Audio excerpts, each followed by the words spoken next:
हाँ, कल हम बात कर रहे थे पोलराइजेशन की। पोलराइजेशन में अपन ने देखा था अनपोलराइज, पोलराइज और पार्शियली पोलराइज लाइट, ठीक है। उसके बाद हमने ये देखा था कि पोलराइज लाइट हमें बनानी है अनपोलराइज से। तो एक स्कैटरिंग मेथड देखा था जो कि अपना पूरा एक्सपेरिमेंटल था, है ना। परपेंडिकुलर प्लेन में पोलराइज लाइट मिलेगी और बाकी सीधी जो चली जाएगी अनपोलराइज होगी और जो किसी एंगल पे जाएगी वो पार्शियली पोलराइज होगी, ठीक है।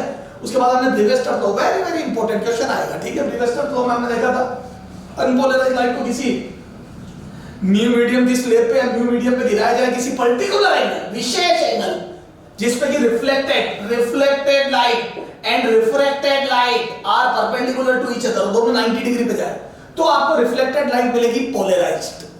लेकिन इसमें एक इंपॉर्टेंट बात ये है कि इसका plane of polarisation, plane of vibration, sorry, तो ये जो पोलराइज मिलेगी इसका plane of vibration, plane of incidence, जिस जैसे पेपर में लाइट गिर रही है तो पेपर में ये तो हो गया पेपर का परपेंडिकुलर और ये हो गया पेपर वाला, जैसे ये देखो, जैसे पेपर में ये तो हो गया पेपर में, ये तुम्हारी तरफ ये तो ये वाले कंपोनेंट मिलेंगे, कल बात हो गई, ठीक है। तो ये पोलराइज और ये पार्शियली पोलराइज, इसमें से ये चीजें गायब हो जाएगी। अब देखो क्या होता है, एक अपने पास क्रिस्टल होता है जिससे मतलब जैसे उससे अपन क्या करते हैं कि उसको घुमाते हैं, तो मतलब सुनना, जैसे मैं अभी वो मेलस लॉ में बताऊंगा मैं, आप लोग समझ लो, मैंने बताया था ना यूवी वाइब्रेशन होते हैं, पोलराइज लाइट के एक पर्टिकुलर प्लेन में वाइब्रेशन होता है सारे। मान लो कि मेरे पास एक ऐसी चीज है जिसमें से ये वाले कंपोनेंट पार हो सकते हैं और ये वाले ब्लॉक हो जाएंगे, ये ऐसे क्रिस्टल बने हुए हैं। तो पोलराइज लाइट जो यू वाली वाइब्रेट कर रही है वो पार हो जाएगी, तो इसको बोलते हैं पोलराइजर। क्या बोलते हैं इसको? पोलराइजर। वो मटेरियल जो पोलराइज लाइट का मतलब एक पर्टिकुलर डायरेक्शन की वाइब्रेशन को जाने दे, बाकी को ब्लॉक कर दे, दैट इज कॉल्ड पोलराइज, है ना। तो मैंने क्या करा, एक पोलराइजर लिया। सुनना, ये मैंने डायग्राम की बनाया आज वापस, सबकी कल पढ़ा दिया मैंने, न्यूमेरिकल करा दिया था, याद है। म्यू देके आईपी पूछा था, आईपी देके म्यू पूछा था, फिर अपन इससे रे ऑप्टिक्स में भी जा सकते हैं, स्पीड ऑफ लाइट निकाल सकते हैं और याद है क्रिटिकल एंगल निकाल सकते हैं। तो ये बातें हम कर चुके हैं। आज हम एक नई बात कर रहे हैं। जैसे मेरे पास पोलराइजर है, मेरे ये पोलराइजर है, ठीक है। मैंने इस पोलराइजर को लिया और इस रिफ्लेक्टेड लाइट, मतलब मेरे को मैं पता है कि रिफ्लेक्टेड लाइट के सामने यहाँ रख दिया यार, इस पर बहुत बेहतरीन क्वेश्चन बनते जानना, यहाँ रख दिया। अब एक बात बता, जैसे इसका ये वाला प्लेन, ये प्लेन जिसको ये पास करेगा वो यूं कर दिया, बता अभी मेरे को लाइट मिलेगी या ब्लॉक हुई नहीं होगी? ब्लॉक। क्यों? क्योंकि ये वाले इसमें तो ये वाइब्रेशन बचे।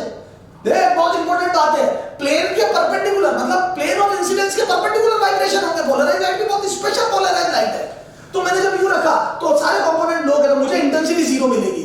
तो क्या मैं बोल दूं, अगर मैं ग्राफ बनाऊं, यहां पे पोलराइज रखूं, ये रखा पोलराइज, ये वाला है ना ये, और यहां से मैं देखूं तो मैं बोलता हूं इंटेंसिटी का ग्राफ बनाऊं, इंटेंसिटी का, है ना, वर्सेस थीटा रोटेशन का।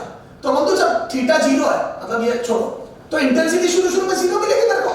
फिर जैसे जैसे इसको घुमाते जाऊंगा तो मैं बोलता हूं इसका कंपोनेंट पार होगा और यूं कर दूंगा तो पूरा पार होगा, तो इंटेंसिटी बढ़ते बढ़ते मैक्सिमम आ जाएगी। तो मैं बोलता हूं 90 डिग्री के रोटेशन में 0 से मैक्सिमम हो गई, फिर वापस 0 90 से अगले 90 के रोटेशन में फिर 0 हो गई, ये मैक्सिमम I नॉट है ना। ये अगर I नॉट इंटेंसिटी तो उसके बाद फिर वापस में मंगाया तो फिर 270 पे मैक्सिमम हो गई और फिर वापस 0 हो गई। ये इस टाइप से इंटेंसिटी वेरी करती है, समझ गए क्या? तो 0 से मैक्सिमम, तो मैं बोलूं एक रोटेशन में 2 बार मैक्सिमम, वन रोटेशन 2 बार मैक्सिमम एंड 2 बार मिनिमम। तो 2 बार मैक्सिमम होगी और 2 बार मिनिमम होगी, ध्यान रख लेना। तो 0 से मैक्सिमम, मैक्सिमम से 0 तो 0 भी होगी। क्यों? क्योंकि अब यहां इसी पोलराइड को यहां रख दो, बहुत ही बेहतरीन क्वेश्चन। अब इसमें क्या आएगा सुनना, यूं क्या 0 हो जाएगी? नहीं, बहुत ज्यादा आएगी। रखो तो मैं ये कुछ इंटेंसिटी आएगी और फिर मैं इसको घुमाते 90 पे लाऊंगा तो 0 हो जाएगी। क्यों? क्योंकि पेपर वाले वाइब्रेशन तो गायब हो गए, लेकिन परपेंडिकुलर वाले जो नन्हे मुन्ने हैं, पार्शियली पोलराइज नन्हे मुन्ने, तो नन्हे मुन्ने वाइब्रेशन बचेंगे। तो वो तो मैक्सिमम से मिनिमम होगी, मिनिमम से मैक्सिमम, मैक्सिमम से मिनिमम। ये मैक्सिमम इंटेंसिटी, ये मिनिमम इंटेंसिटी। तो मैक्सिमम से मिनिमम, मिनिमम से 0 नहीं होगी। तो जो रिफ्रैक्टेड लाइट है वो मैक्सिमम से मिनिमम, मिनिमम से मैक्सिमम पे स्विच करेगी, और जो रिफ्लेक्टेड लाइट है वो 0 से मैक्सिमम, मैक्सिमम से 0, 0 से मैक्सिमम, मैक्सिमम से 0 पे स्विच करेगी। समझ गया? तो ये इस टाइप से हम पोलराइज और अनपोलराइज लाइट की इंटेंसिटी देखते हैं पोलराइजर से। तो ये हो गया ब्रीवेस्टर लॉ। होता है मेलस लॉ, थोड़ी बहुत जानकारी या मिल गई, वो देखते हैं। ये क्वेश्चन आएंगे बेटा यहां से, ब्रीवेस्टर लॉ और Malus law, very very important, ठीक है। तो मेलस लॉ देखते हैं।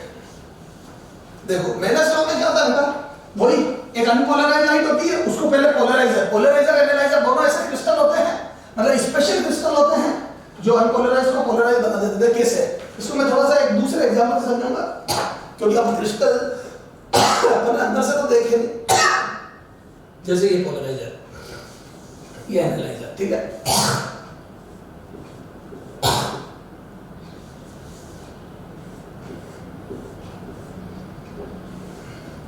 बेटा से बड़ा जबरदस्त एग्जांपल देके समझाना। ये कैसी लाइट है मेरा लाभ,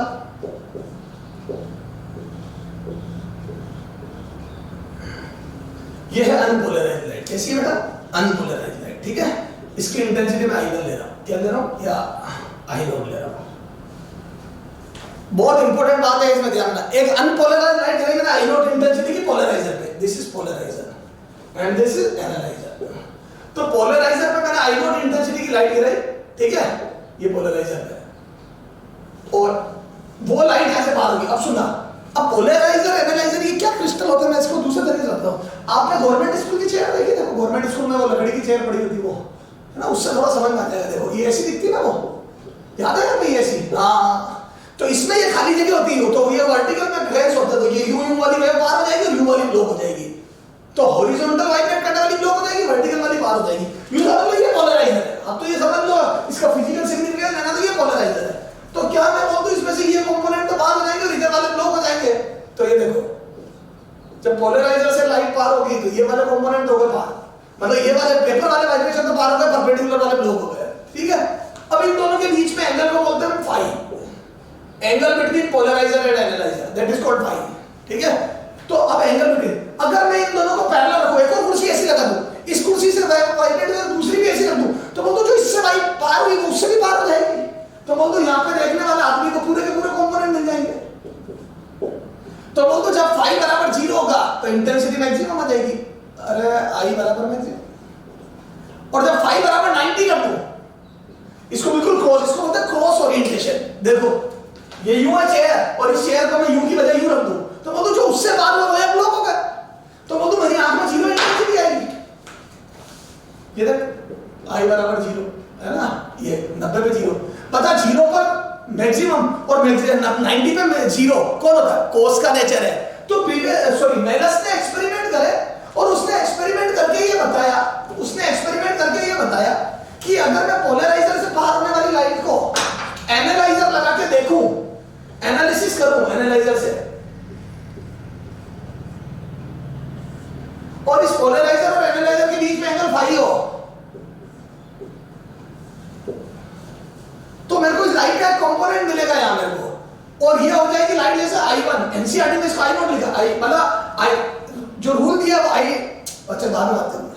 तो वो तो ये I2, तो उसने बोला कि I2 विल बी एनालाइजर से पार होने वाली लाइट की intensity would be proportional to उस 0 का मैक्सिमम और 90 पे 0, कोस का नेचर है। तो उसने एक्सपेरिमेंट करके देखा is proportional to cos square y.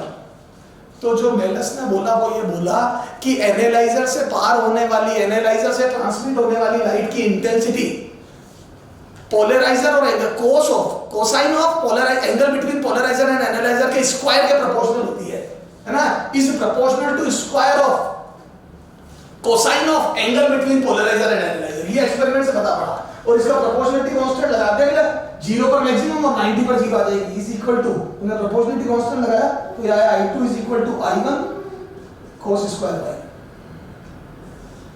ये तो जो पार होने वाली इंटेंसिटी है एनालाइजर से, वो गिरने वाली इंटेंसिटी का cos स्क्वायर पाई होती है। पार होने वाली जो इंटेंसिटी है वो गिरने वाली इंटेंसिटी का cos स्क्वायर पाई होती है। पार होने वाली जो इंटेंसिटी है वो गिरने वाली इंटेंसिटी का cos स्क्वायर पाई होती है, ठीक है। अब देखो ये हो गया, अब सुनना ध्यान से हो, ये I1 क्या है, एनालाइजर, ध्यान देना एनालाइजर पर गिरने वाली इंटेंसिटी पर गिरने वाली इंटेंसिटी। अब देखो है ना, और ये I2 क्या है, पोलर एनालाइजर से पार होने वाली है, एनालाइजर से पार होने वाली इंटेंसिटी, पार होने वाली है, ठीक है। अब एनसीईआरटी ने क्या सीधा ये लिखा, I dash बराबर I0 माइनस लो cos square pi. No doubt ये सब लिखा उन्होंने सही है, लेकिन बच्चा क्या I0 बाय डिफॉल्ट मतलब कोई सी भी आई दी होगी उसको I0 ले लेता है। जैसे ये एक्चुअली में उन्होंने I0 इसको बोला है कि एनालाइजर से पोलराइजर से पार या एनालाइजर पर गिरने वाली इंटेंसिटी अगर I0 है तो पार होने वाली intensity I not cos square phi है। बच्चा क्या होता है एग्जाम में देता है if an unpolarised light of intensity I not is incident on polariser, अब उसने तो इसको आई नॉट दिया है, बच्चे का फार्मूला भी आई नॉट ले लेता है, जबकि आई नॉट ये है एनसीईआरटी ने आई नॉट इसको बोला है, तो ये अगर आई नॉट है तो बताओ ये कितनी होगी, हाफ ऑफ आई नॉट। क्यों? क्योंकि या तो पोलराइजर से जो पार होगी आधी ब्लॉक होगी और आधी पार होगी, ये वाले कंपोनेंट पार हो जाएंगे और ये वाले ब्लॉक हो जाएंगे, तो 50% पार होगी और 50% ब्लॉक होगी। समझ में आ गया? तो ध्यान देना ये I1 I2 क्या है, I1 है एनालाइजर पर गिरने वाली इंटेंसिटी और I2 है एनालाइजर से पार। तो एनालाइजर क्या बोलता है मेरे पे जो गिरेगी उसका मैं एक कंपोनेंट पार करूंगा, अगर मैं पैरेलल हूं उस लाइट के तो पूरा पार कर दूंगा और परपेंडिकुलर तो जीरो, और अगर किसी एंगल पे हूं तो एक कंपोनेंट पार करूंगा, ये मैंने लॉ है। ठीक है सर एक क्वेश्चन से बताओ, अच्छा इसका ग्राफ बनाए तो देखो ग्राफ बनाते हैं फाई एक रोटेशन का वर्सेस इंटेंसिटी, क्या मैं बोल दूं जब फाई 0 है दोनों पैरेलल है तो इंटेंसिटी मैक्सिमम है ना I नॉट, मतलब जो भी है I1 ये I2 है ये I1, और फिर जब फाई की वैल्यू 90 डिग्री हो जाएगी है ना परपेंडिकुलर हो जाएगा तो ये 0,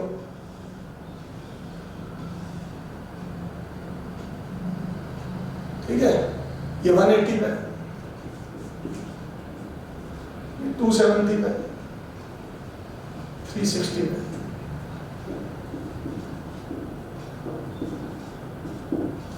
ठीक है तो 0 180 270 और 360 में ये हो जाएगा। ठीक है अब सुनना ये ग्राफ बन गया, तो हम लोग एक रोटेशन में एनालाइजर के एक रोटेशन पे 2 बार मैक्सिमम 2 बार मिनिमम होगी, सही बात है 90 और 270 पे 0 हो जाएगी और 0 और 180 पे मैक्सिमम हो जाएगी। सर 3 बार मैक्सिमम, अरे तो अगले राउंड में चली गई ना रे। ठीक है सर एक आधा क्वेश्चन कराओ था सर समझ में आ जाएगी। देखो अब क्वेश्चन देखते हैं, an unpolarised light of intensity I not incident on polariser if angle between, ये मेलस लॉ होता है ना, Malus law, angle between polariser and analyser is phi बराबर 45 degree, then intensity of light after passing from analyzer will be, analyser से पार होने वाली light की इंटेंसिटी कितनी होगी। ठीक है चलो देखते हैं, अब देखना ध्यान से हो। अब बच्चा क्या करता है सीधा फॉर्मूला लगाता है, सॉल्यूशन जो स्टूडेंट करता है बता देता हूं। ठीक है सॉल्यूशन I डैश बराबर I not cos square 45 1 by root 2 का स्क्वायर, क्योंकि cos I नॉट by 2। ठीक है बेटा एक बार ये सब सही लगता है। अब यहाँ पे क्या है जो एनसीईआरटी डायरेक्ट लिख दिया बच्चा, देखो अब आप नहीं ध्यान देते हो तो यहाँ ऐसे गलती हो जाती है। अब देख ध्यान से देख, ये मैंने अनपोलराइज्ड लाइट की इंटेंसिटी दी है I नॉट, ये I नॉट किसकी दी है, मैंने अनपोलराइज्ड लाइट की। अब डायग्राम बनाता हूं मैं, सुनना, this is I not, a biology this is I not, तो बताओ ये कितनी होगी I1, this I1 would be I not by 2, ये जो पोलराइजर से पार होगी लाइट वो हाफ ऑफ I नॉट होगी, फिर ये लाइट यहाँ गिरेगी तो I2 कितनी होगी बोलो, जो गिर रही है उसका cos स्क्वायर फाई, ये है मेलस लॉ। एनालाइजर पर गिरने वाली इंटेंसिटी I नॉट हर कुछ नहीं लेना है, एनालाइजर पर कितनी गिर रही है मेरे को वो चाहिए, तो I नॉट तो ये हो जाएगा sorry I1 cos square 45, this would be the answer. तो मैं बोल दूं ये आ जाएगा कितना बोलो बेटा, वो पुरानी थ्योरी तो नोट कर लेना, ये सॉल्यूशन कर रहा हूं मैं, तो I not by 4, this is the answer. Very very important, तो बच्चे के गलती से I नॉट बाय 2 आ जाता है, गलत है ये, I नॉट बाय 4, क्योंकि पोलराइज्ड लाइट I नॉट गिरी है तो अनपोलराइज्ड लाइट I नॉट गिरी है तो पार होने वाली होगी I नॉट बाय 2 और फिर उसका cos स्क्वायर 45। ठीक है चलो एक क्वेश्चन करिए, एक और क्वेश्चन करते देखो, पोज कर नोट कर, पोज कर नोट कर, पोज कर नोट कर।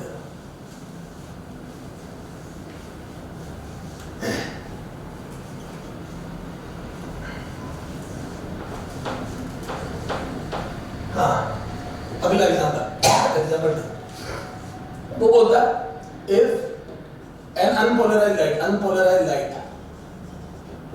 Of intensity I not incident on, थोड़ा शॉर्ट में लिख रहा हूं, incident on polariser, if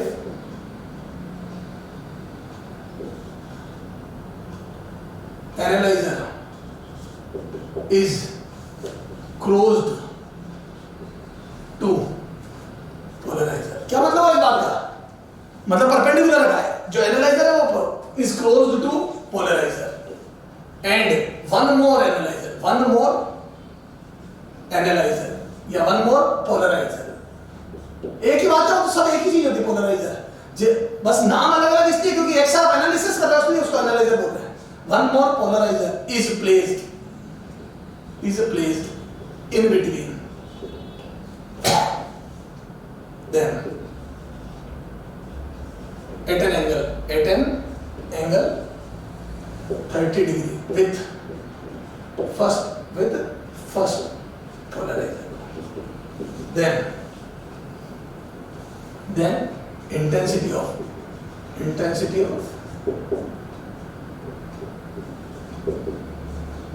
final light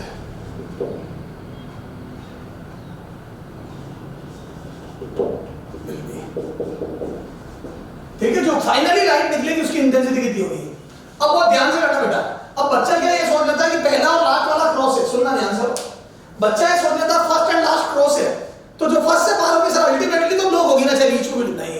एक होता है डायरेक्ट क्रॉस होना, तब तो ब्लॉक हो जाती है, लेकिन एक होता है बीच में एक और किसी का आना तिरछेगा। देखो इसके 30 पे है और इसके 60 पे है, तो जब इससे जो लाइट पार होगी वो जब इस 30 वाले से गुजरेगी तो उसके कंपोनेंट होंगे, फिर उसका वापस कंपोनेंट होगा, तो कंपोनेंट का कंपोनेंट आएगा, सीधा 90 होता तो नहीं आता। सर समझा? अभी समझ में आया? तो देख ये हो गया पोलराइजर, ठीक है, ये हो गई अनपोलराइज्ड लाइट। थोड़ा ध्यान से देख रहे है ना, यहां से ये पार हो जाएंगे, बाकी ब्लॉक हो जाएंगे। ये हो गया पोलराइजर 1, ठीक है। अब पोलराइजर 2 30 डिग्री पे, पोलराइजर 2, ठीक है, पोलराइजर 2,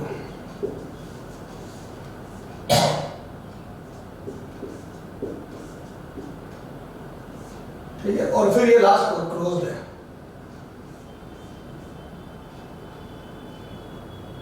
यूं बना देता हूं मैं ना, आउट ऑफ पेपर आ रहा है, ठीक है।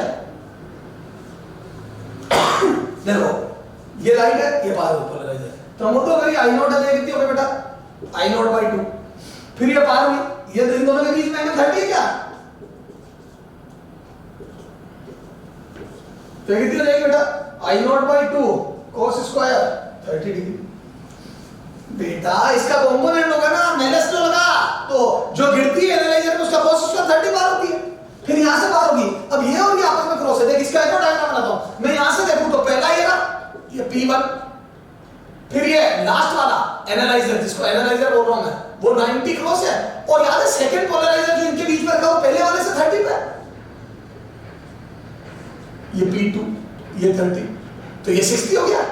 बेटा जी ये देख, ये तेरे को वहां से दिखाता हूं, देख ये पोलराइजर है, ठीक है, तो ये एनालाइजर जो फर्स्ट पोलराइजर है, ये फर्स्ट पोलराइजर, ये सेकंड 30 पे रखा, और ये थर्ड जो एनालाइजर जिसको बोल रहा है वो 90 पे, देख, तो ये तेरे को वहां से 30 और ये 90 दिखेगा, तो पहले ये जो लाइट जाएगी उसका ये वाला कंपोनेंट पार होगा, ये वाला, फिर उसका एक और कंपोनेंट होगा, तो ये देख पहले ये लाइट जो जाएगी उसको यूं 30 डिग्री पे जाएगी, फिर वापस यूं कंपोनेंट होगा, तो बोल दो ये हो जाएगी cos स्क्वायर 30, और फिर जब यहां से पार होगा ये हो गया I1, ये यहां से, फिर इससे पार होगी तो मैं बोलूँ ये कंपोनेंट यूं हो जाएंगे, अरे वो यूं दिखेंगे 3D में, ठीक है। तो ये कितना आ जाएगा, I note by 2 cos square 30, तो ये रहता का cos स्क्वायर वापस 60, क्योंकि इन दोनों के बीच में एंगल 60 हो जाएगा, ये देख बराबर 60, तो कितना आ जाएगा बोलो, I note by 2 cos square 30, cos 30 होता है √3/2, और फिर 1/2 का स्क्वायर, तो आ जाएगा 3/4, 1/4, 416 32, 3 I note by 32, this is the answer. एक बार वापस देख, पहला पोलराइजर तेरे वहां से देख, ये एनालाइजर, सॉरी पोलराइजर, पहला पोलराइजर, दूसरा पोलराइजर, तो अब देख एक लाइट जो यहाँ गिरेगी यहाँ, है ना, ये वाले कंपोनेंट से गायब, ये पार हो गए, अब ये पार होता तो ये आएंगे यहाँ से, तो मैं बोलूँ यूं होके निकलेंगे, फिर तो ये जो गिरे थे वो यूं कंपोनेंट होकर निकलेंगे, ये होगा I नोट बाई 2, देख सबसे पहले पोलराइजर पे लाइट गिरेगी, ये वाली पार होगी, ये वाले ब्लॉक हो जाएंगे, तो ये इस पोलराइजर पे गिरी, ये वाली पार हो गई, ये ब्लॉक हो गए, तो I नोट बाई 2 रह गई है, फिर ये I0/2 जाएगी तो 30 डिग्री पे घूम के I0/2 का cos स्क्वायर 30 हो गई है। फिर ये जब इस पे जाएगी लास्ट एनालाइजर पे ये यूं होती थी तो उसका फिर कंपोनेंट हो गया I0/2 cos स्क्वायर 30 का cos स्क्वायर 60। मेरे हिसाब से दो न्यूमेरिकल तेरे को सारी बातें क्लियर करने के लिए मोर देन सफिशिएंट है। तो आप बड़े आराम से क्वेश्चन कर लोगे, अब इसमें और लेवल बढ़ता जाएगा, आप क्वेश्चन करते जाओगे। बेसिक सारा यही है कि पोलराइजर एनालाइजर ये वो सारी बात, ठीक है। 2 बार मैक्सिमम 2 बार मिनिमम। तो सर हमारे को ये सारा पोलराइजेशन तो समझ में आ गया। अब थोड़ा सा एक बार ब्रीफ में देख लेते हैं। बताओ अगर पोलराइज्ड लाइट में प्लेन ऑफ पोलराइजेशन और प्लेन ऑफ वाइब्रेशन के बीच में एंगल 90, ठीक है।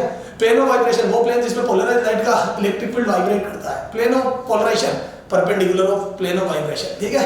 उसके बाद अनपोलराइज्ड से पोलराइज्ड बनाना, स्कैटरिंग 90 डिग्री पर पोलराइज्ड, बाकी सीधी अनपोलराइज्ड, बाकी पार्शियली पोलराइज्ड। फिर ब्रीवेस्टर्स लॉ में एंगल ऑफ क्या होता है, एंगल ऑफ पोलराइजेशन पे गिरेगी तो अपने को कौन सी लाइट मिलेगी, एंगल ऑफ पोलराइजेशन पे गिरने वाली लाइट रिफ्लेक्टेड लाइट पोलराइज्ड होगी और वो पार्शियली पोलराइज्ड होगी। और इस पर रिफ्लेक्टेड लाइट में पेपर का परपेंडिकुलर वाला प्लेन वाइब्रेट करेगा। समझ गए, बहुत इंपॉर्टेंट बात है, 2-4 क्वेश्चन में बताया है। फिर मेलस लॉ में तो एनालाइजर पे गिरने वाली लाइट और पार होने वाली लाइट में रिलेशन दिया है। पार होने वाली गिरने वाली का cos स्क्वायर फाई खत्म। सर ये समझ में आ गया। अब आ जाओ हेडिंग डिफ्रैक्शन। क्या पढ़ेंगे बेटा, डिफ्रैक्शन। डिफ्रैक्शन एक बहुत ही बेहतरीन फिनोमेना है बेटा, देखते हैं। और उससे फिर अपन क्या लिमिट ऑफ रिजोल्यूशन और रिजोल्विंग पावर में देखेंगे, ठीक है, ऑप्टिकल इंस्ट्रूमेंट की,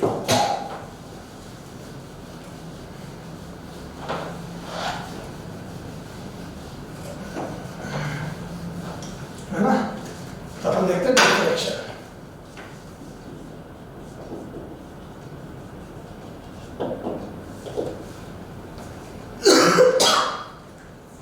तो देखो डिफ्रैक्शन में क्या होता है बेटा, जैसे ये है एक्चुअल में डिफ्रैक्शन होता है क्या, डिफ्रैक्शन होता है बस जब बहुत छोटे छोटे ऑब्स्टेकल या बहुत छोटे छोटे ओपनिंग्स है, ये ओपनिंग हो गई और ये ऑब्स्टेकल हो गया, डिस्क रख दिया है ना, ऑब्स्टेकल डिस्क।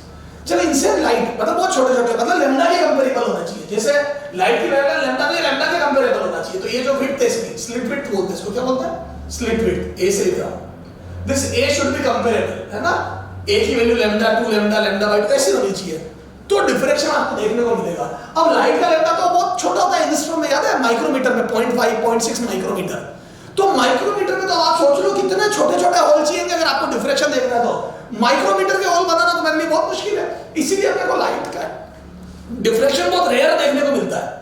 देख डिफ्रैक्शन का छोटा सा आइडिया दूं मैं, देखो याद है बड़े-बड़े पहले अपने पुराने मकानों में खंडरों में एक छोटी सी ओपनिंग होती थी, तो धूप की रोशनी जो आती थी वो याद है शेडो बना, मतलब एक जो वो स्पॉट बनाती थी वो थोड़ा बड़ा बनता था, वो डिफ्रैक्शन है। तो जब बहुत छोटे छोटे होल होंगे या बहुत छोटी छोटी ओपनिंग होगी तो जो लाइट गिरेगी वो लाइट बेसिकली जो लाइट आएगी वो डिफ्रैक्ट हो जाएगी। जैसे लाइट बीम आ रही है देख, तो उसके वेव नेचर के कारण क्या होगा, वो बेंडिंग हो जाएगी, वो अपने एजेस पे बेंड कर जाएगी। तो जो होल इतना सा था वो फेल के इतना बड़ा, हालांकि ये तो ज्यादा बड़ा बना दिया तेरे को दिखाने के लिए ये। तो मैं बोल दूं कि एक्चुअल में तो जो लाइट बीम की साइज थी उतना ही स्पॉट बनना चाहिए था यार।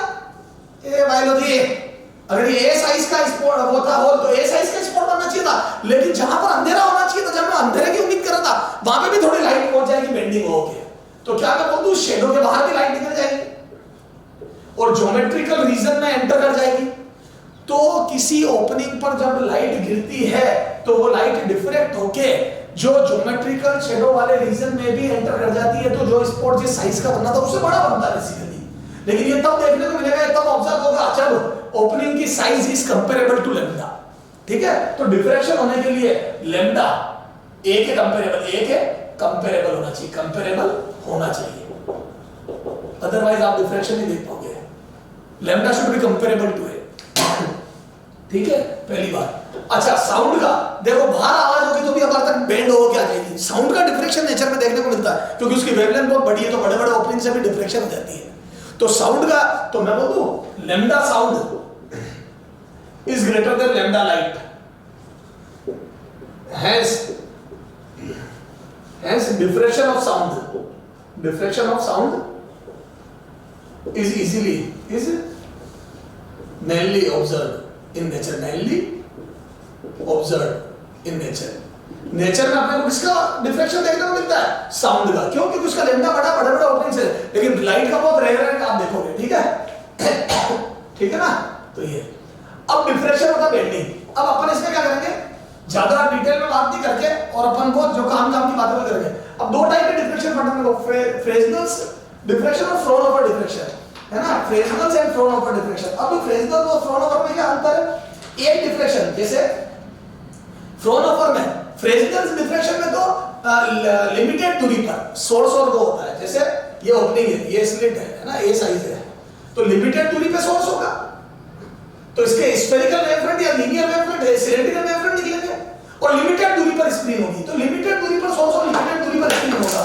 लेकिन फ्रोनहोफर डिफ्रेक्शन में इनफाइनाइट दूरी पर स्क्रीन होगी और इनफाइनाइट दूरी पर सोर्स होगा। सर ऐसा कैसे पॉसिबल है, बताता हूं। जैसे कभी भी हमारे को प्रैक्टिकली किसी चीज को इनफाइनाइट दूर करना है, यानी कि पैरेलल बीम बनानी, तो हम लेंस यूज करते हैं। क्या यूज करते हैं, लेंस। तो जब मैं लेंस यूज करूंगा तो वो भी पैरेलल बीम क्रिएट हो जाएगी। देख अब स्लिट को अगर पैरेलल बीम क्रिएट होगा, स्लिट को तो यही लगेगा ये रे कहां से आ रही है, इनफाइनाइट से आ रही है, समझ गए। तो ये देख, ये सोर्स है, इसके फोकस पे लेंस लगता है, ये फोकस पे, तो ये पैरेलल बीम क्रिएट होगी। अब स्लिट को क्या लग रहा है बता, इसको क्या मतलब है, तेने लेंस लगाया, बराड़ा लगाया, ढिंगे लगाया, तो इसके लिए तो ये इनफाइनाइट से आ रही है, फिर यही मोड़ेगा। अब ये रे पैरेलल तो बेंड होकर पैरेलल ही रहेगी, लेकिन अब अपने को तो स्क्रीन इनफाइनाइट में तो रख नहीं सकता मैं, नहीं तो क्या इंटेंसिटी मिलेगी, स्कैटर लाइट ही खत्म हो जाएगी वहां तक जाते-जाते। तो क्या करेंगे, अब स्क्रीन पर लाइट मिला दी, यहां पर फिर से लेंस रखेंगे निर्देश फोकस का, और ये इसके फोकस पे ये तो मैं बोल दूं, अगर ये फोकस का जस्ट स्लिट के बाद में आपने लेंस रख दिया, तो बोल दूं इसकी जो फोकस है वहां पर स्क्रीन होनी चाहिए। तो ध्यान में डी बराबर है हो जाता, वेरी वेरी इंपॉर्टेंट, ये बात ध्यान में रहे। तो फ्रोनहोफर डिफ्रेक्शन का जब न्यूमेरिकल करूंगा मैं, तो न्यूमेरिकल में एक बात काम आएगी, लेंस की जो सेकंड स्लिट के बाद जो लेंस रखते हैं, जो स्क्रीन पर स्पॉट बनाता है, स्लिट के बाद जो लेंस रखते हैं उसके फोकस के बराबर ये दूरी होनी चाहिए।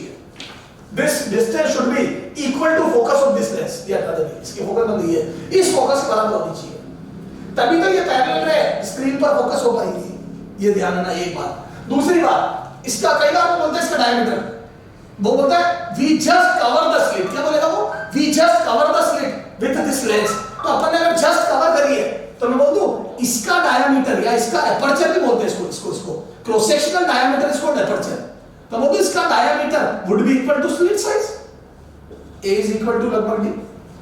अगर वो बोले कि जस्ट कवर द स्लिट, तो इस लेंस से अगर मैंने जस्ट कवर करी है स्लिट को, तो इसका एपर्चर और इसकी स्लिट विड्थ सेम होगी। कई बार ये इंफॉर्मेशन, हालांकि ऐसा कंडीशन नहीं बना, लेकिन हाँ बन सकता है।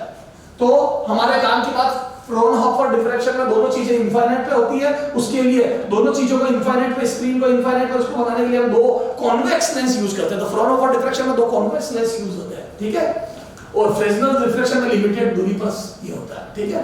अब अपन थोड़ा सा डिफ्रेक्शन देखते हैं शॉर्ट में, है ना, जितना अपने काम आएगा उतना। देखो बेटा, डिफ्रेक्शन में क्या है, देख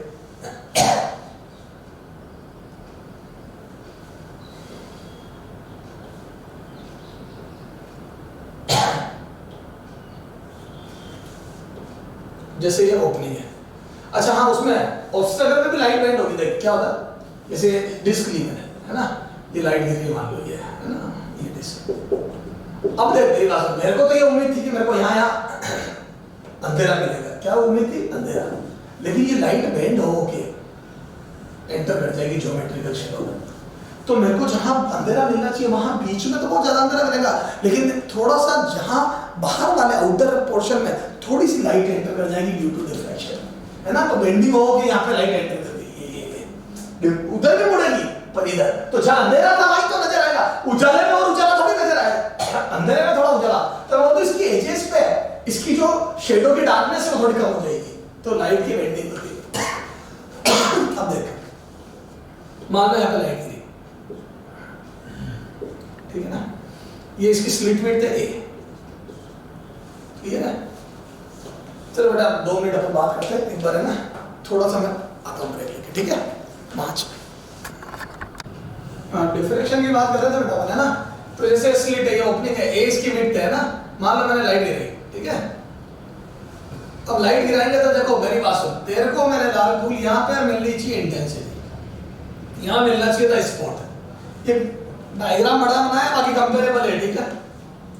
लेकिन आप ये देखेंगे कि ये लाइट बेंड होके यहाँ आ गई, मतलब आपका जो सेंट्रल मैक्सिमा था वो फैल गया, है ना, यहाँ से थीटा एंगल फैल गया ऊपर और थीटा एंगल नीचे, लेकिन अपन क्या वो इतना कम है ये सब, इतनी विड्थ वगैरह की अपन यहाँ सेंटर से ले लेते हैं। तो मधु यहाँ तक फैला हुआ है, तो जो लाइट एक्चुअल में यहाँ मिलनी चाहिए थी वो फैल के कहाँ तक मिली मेरे को, यहाँ तक। थोड़ी सी यहाँ इंटेंसिटी कम होगी, नो डाउट। तो ये ऐसी दिखेगी, देखो इंटेंसिटी का अगर मैं कर्व बनाऊं तो ये ऐसा दिखेगा। ये बीच में इंटेंसिटी लगभग मैक्सिमम, और ये करते करते, ठीक है। फिर अपन आगे फर्दर एनालिसिस करेंगे तो ये ऐसा बनेगा, ये ऐसा, समझ गए क्या?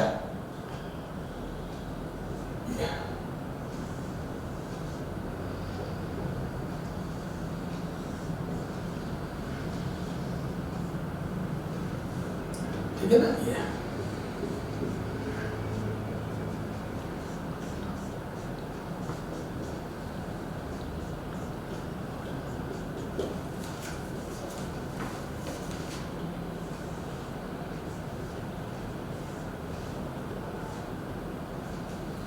तो ये मैक्सिमा, ठीक है, ये होगा, ठीक है। अब अपने को देखना है मैक्सिमा का, ये हो गया स्प्रेड ऑफ मैक्सिमा, ठीक है ना। सेंट्रल मैक्सिमा का स्प्रेड हो गया ये, ठीक है। ये यहां तक फैला है, ये सेंट्रल लाइन से है ना, ये सेंट्रल लाइन से बताता हूं मैं आपको। ये सेंटर O है, उससे थीटा एंगल ऊपर, थीटा एंगल नीचे। This is the width of central maxima, angular width of central maxima, this is theta W। इसको मैं 2 थीटा लिख दूं, ठीक है। अब सुनना, ये अभी अपन सॉल्व करेंगे, तो मैं जब सॉल्व करूंगा तो ये देखूंगा कि ये जो लाइट मिली यहां, देखना हो, ये यहां लाइट मिली है, इसको डॉटेड लाइन बना, ये देख, ये है A, ये एंगल है थीटा, है ना, ये थीटा। तो मैं बोल दूं ये एंगल थीटा का जैसा बना YDAC में करा था, ये A है, तो मैं बोल दूं ये path difference d sin theta आएगा। लेकिन मेरे को पार्ट डिफरेंस ये नहीं लेना है हमारे, ये देखो बेटा होता है कि एक्चुअली में ये बीच की वेव काटती है ना, सुनना हो, ये 1 डैश, यहां पे ले ले 2 डैश, ये 2 डैश, ऐसे ले ले 3 डैश, रेड कलर का क्या, ये ले 3, ये 3 डैश, ये 3 पॉइंट ले लिया मैंने, ठीक है। तो यहां पे देख 1 डैश को काटेगा, मतलब हाफ, पूरा नहीं, हाफ पोर्शन अगर लैम्डा बाय 2, अगर हाफ वाले 2 पॉइंट लैम्डा बाय 2 का पार्ट डिफरेंस रखेंगे तो मैं बोल दूं इस पूरे में से, देखो डिफरेंशियल में क्या होता है, एक वेव फ्रंट की सारी वेव ओवरलैप करती है। याद है हाइगन ने बोला था एक वेव फ्रंट के सारे पॉइंट सेकेंडरी सोर्स की तरफ बिहेव करते हैं। तो ये अगर इसको काट देगा तो अगला ट्रायंगल अपने आप को काट देगा, फिर ये इसको काट देगा, देख जैसे मैं बता देता हूं। तो ये दोनों लाइन एक दूसरे को, ये ब्लैक ब्लैक को काटनी चाहिए ये, तो ये कितना हो जाएगा पार्ट, तो ये A है तो ये A/2 हो जाएगा क्या, A/2। तो मतलब this would be A/2 sin theta, है ना। जैसे ब्लू वाला ट्रायंगल बना दे, अब यहां से 2 वेव, ब्लू वाली क्या है मैंने, ये ब्लू वाली वेव, तो मतलब ये ब्लू वाला ट्रायंगल थोड़ा नीचे सरक गया, देख। तो ये जो ब्लैक वाला ट्रायंगल ये था ब्लू वाला, ऐसे रेड वाला बना, ये रेड वाला देख, ये रेड वाला देख, ये रेड वाला, ये रेड, तो ये ब्लैक वाला ट्रायंगल, ये ब्लू वाला ट्रायंगल और ये रेड वाला ट्रायंगल। तो मैं बोलता हूं अगर ब्लैक ने ब्लैक को काट दिया, ये लैम्डा बाय 2 हो गया, तो ये अपना ब्लू वाला भी लैम्डा बाय 2 हो जाएगा। ये भी सिर्फ ट्रायंगल नीचे सरक रहा, पहले पॉइंट ने पहले को काट दिया, दूसरा काटेगा, तीसरा काटेगा, क्योंकि सिमेट्रिक ट्रायंगल बनेंगे। तो मैं बोलता हूं if half triangle is A/2 sin theta is equal to lambda by 2, then there would be destructive interference, मतलब सारी वेव एक दूसरे को काट देगी और जीरो इंटेंसिटी मिलेगी। तो मैं बोलता हूं यहां से सॉल्व करने में क्या आ गया बेटा, A sin theta for minima, first minima for minima, ठीक है। ये आ जाएगा A sin theta is equal to lambda, तो sin theta is equal to lambda by 2, और जनरलाइज करना इसको, तो ये lambda by 2, 3 lambda by 2, 5 lambda by 2, तो बोल दो 2n + 1 lambda by 2 आ जाएगा, तो ये आ जाएगा आइए, है ना। तो ये lambda by 2 का और मल्टीपल आ जाएगा। ऐसे अब आगे सॉल्व करते जाएंगे तो ये n lambda आ जाएगा, तो ये फॉर मिनिमा n lambda हो जाता है ना। तो ये lambda by 2 for small angle, for small, देखना अगर स्मॉल एंगल नहीं होगा तो ये फार्मूला है, बड़ा एंगल, बड़े एंगल के लिए, बड़े एंगल के लिए। तो ध्यान रखना एक्चुअल फार्मूला तो sin थीटा बराबर lambda by 2 आता है, फिर अगले में आएगा 2 lambda by 2, अरे n lambda by 2 है ना, ये for small angle theta is equal to n lambda by a, ठीक है। फॉर फर्स्ट मिनिमा कितना आ जाएगा बोलो, फर्स्ट मिनिमा थीटा 1 बराबर lambda by, ठीक है। या यूं कर दूं मैं, first second third fourth minima,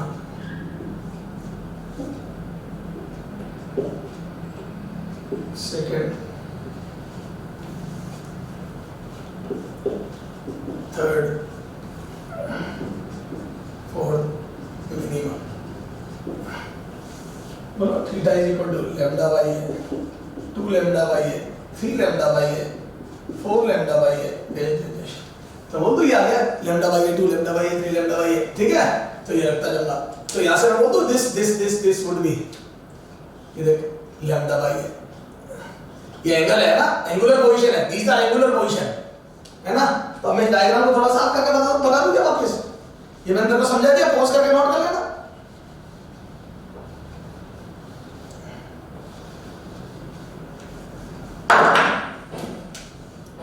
कैसे आया वो मैंने बता दिया तेरे को। अब देख तू, मैं बोलूं सेंट्रल लाइन से फर्स्ट मिनिमम का मैंने करा lambda by a, 2 lambda by a, 3 lambda by a, theta 1 lambda by a,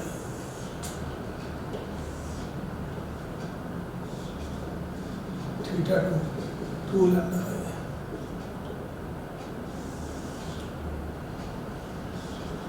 theta 3 lambda by a. ठीक है, ऐसे ही आप नीचे बन जाएगी माइनस लैम्डा बाई ए, है ना, -2 lambda by a, -3 lambda by a. ये हो गया minima. This is first minima. क्या बोलते हैं इसको बेटा? क्या लिख रहा हूं मैं? First minima. सेकेंड मिनिमा बेटा क्वेश्चन होते हैं ये सारे। सेकेंड मिनिमा ये हो जाएगा बेटा थर्ड मिनिमा। ठीक है, इनके बीच में एग्जैक्टली बीच में मैं वो डेरिवेशन नहीं कर रहा हूं, एग्जैक्टली बीच में ये मैक्सिमा बन जाएगा। लेकिन ये मैक्सिमा ये क्या है? ये अलग है, इसकी इंटेंसिटी आई नॉट है बेटा। जैसे if intensity of this maxima is I not, ये आई नॉट इंटेंसिटी है, तो ये बिल्कुल ही ड्रास्टिकली रिड्यूस हो जाती है, आई नॉट बाई 22 हो जाती है लगभग ये। और ये और जबरदस्त आई नॉट बाई 62, और ये 3-4 इंटेंसिटी याद रखो, इसकी इंटेंसिटी हो जाती है आई नॉट बाई 121। मतलब बड़ी जबरदस्त ड्रास्टिकली रिड्यूस होती है। तो ये बीच वाला जो मैक्सिमा होता है, ये सेंट्रल मैक्सिमा, इसको बोलते हैं सेंट्रल मैक्सिमा। क्या बोलते हैं इसको? Central maxima. सेंट्रल मैक्सिमा ये किन साइज होता है, मतलब ये अपने आप को समझे। तो मैं बोलती हूं this is primary maxima. Main maxima तो यही है, सारी इंटेंसिटी लगभग यही है। ये बहुत मच्छर है, इसको बोलते हैं मैक्सिमा तो है। This is first secondary maxima. Secondary maxima ये सेंट्रल मैक्सिमा, इसको फर्स्ट मैक्सिमा, पर सेकेंडरी नाम दे दिया भैया। तुम्हारे सामने कुछ नहीं ऐसा बोला जा रहा है इसको। This is second secondary maxima. First secondary maxima, second secondary, और ये थर्ड सेकेंडरी मैक्सिमा। समझ गया? ये इस टाइप से मैक्सिमा है। अच्छा, अब यहाँ पे इंटेंसिटी है लैम्डा बाई है, 2 लैम्डा बाई है, और ये हो जाएगी बेटा इन बिटवीन, तो ये हो जाएगी 3 लैम्डा बाई 2 है, 1.5 लैम्डा बाई है। ये हो जाएगी बेटा 2, 3, 5, ये हो जाएगी 5 लैम्डा बाई 2 है। मतलब हर दो मिनिमा के बीच में मैक्सिमा, या हर दो मैक्सिमा के बीच में मिनिमा बनेगा, है ना। इनकी एंगुलर पोजीशन में डिराइव कर रहा हूं, तो सबकी एंगुलर पोजीशन पता पड़ती है छोटे एंगलों के लिए। बड़ा एंगल होगा तो sin थीटा आ जाएगा, कुछ नहीं, sin थीटा लैम्डा बाई है, sin थीटा 2 लैम्डा बाई है, sin थीटा 3 लैम्डा बाई है। अभी मैं इनको थीटा बोल रहा हूं, समझ गए? अब देखो सेंट्रल मैक्सिमा को देखो, ये सेपरेशन d कैपिटल D, वो जैसा आईडीएस में दिया था। तो सेंट्रल मैक्सिमा को देखो, तो मैं बोलूं विड्थ ऑफ सेंट्रल मैक्सिमा कितनी हो जाएगी? बोलो एंगुलर विड्थ। तो यहां पर लिख दूं मैं थीटा w, एंगुलर विड्थ कितनी होगी बोलो? तो angular width of central maxima हो जाएगी बेटा 2 लैम्डा बाई है। तो मैं बोल दूं क्या? Angular width of central maxima is equal to theta w बराबर, बोलो कितनी होती है? 2 लैम्डा बाई है। अच्छा, लीनियर विड्थ बोलूं तो मैं, ये लीनियर विड्थ तो बोल दूं आर्क अपॉन रेडियस। ये देख आर्क अपॉन रेडियस, तो बोल दूं क्या?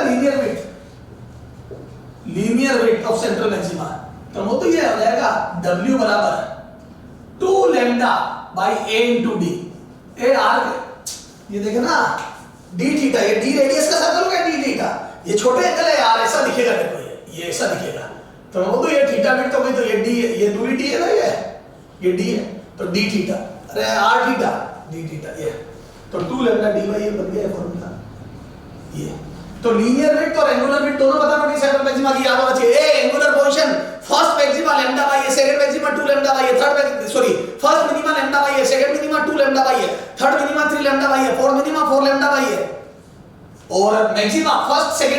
Maxima in between lambda by है 2 लैम्डा बाई के बीच का 1.5 लैम्डा बाई है, 2.5 लैम्डा बाई है, 3.5 लैम्डा बाई है।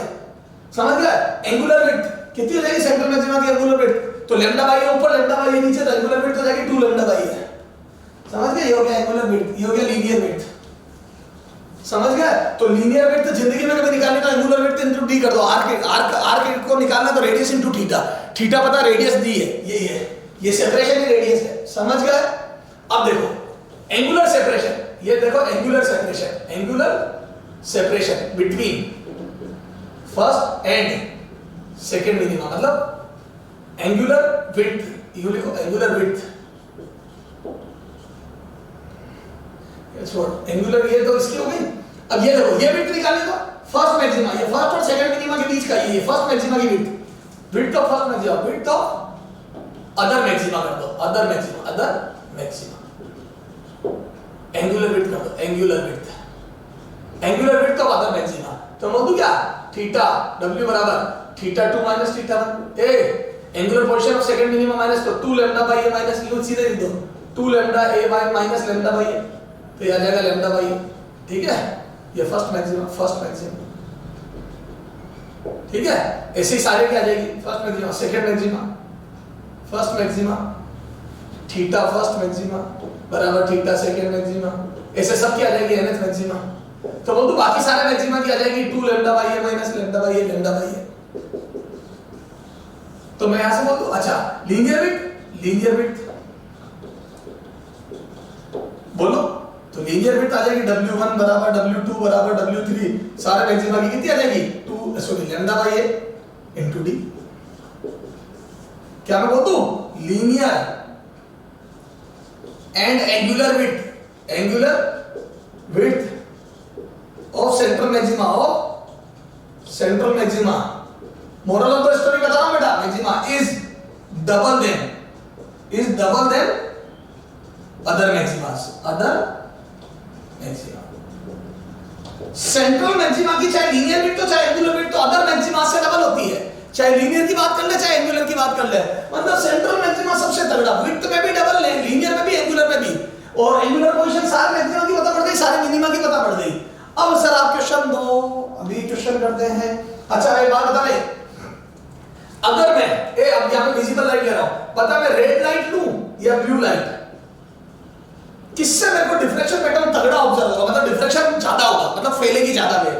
देखते हैं, मैं बोलूं lambda red is greater then lambda blue, red का लैम्डा ब्लू से ज्यादा होता है, तो मैं बोल दूं एंगुलर पोजीशन, एंगुलर पोजीशन, तो मैं बोल दूं स्प्रेड, स्प्रेड, स्प्रेड ऑफ बोलो, तो मैं बोल दूं रेड का स्प्रेड, रेड ज्यादा फैलेगा, ज्यादा फैलेगा, अरे बोलो फैलेगा, तो मैं बोल दूं रेड का एंगुलर विड्थ तो लीनियर विड्थ ज्यादा होगी, तो रेड का डिफ्रेक्शन पैटर्न अच्छा ऑब्जर्व होगा।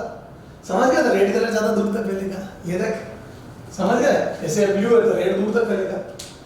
अरे बोलो, तो मेरे को अगर डिफ्रेक्शन अच्छे से ऑब्जर्व करना तो मैं बड़े से बड़ा लैम्डा, यानी कि मैं रेड कलर से एक्सपेरिमेंट करूंगा। सर ये सारा नोट कर लेंगे, अब आप थोड़ा सा क्वेश्चन करा दो। अब देखो क्वेश्चन देखते कैसे है, ठीक है? इसमें क्वेश्चन कैसे बनते हैं देखना,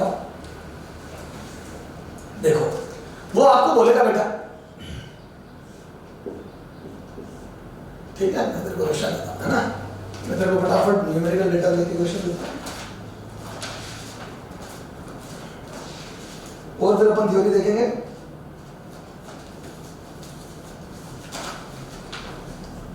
अब देखो, इसको सिंगल स्लिट एक्सपेरिमेंट बोलते हैं बेटा, आईडीएसी को डबल स्लिट है, इन single slit experiment, single slit experiment है ना, वही डिफ्रेक्शन है ना।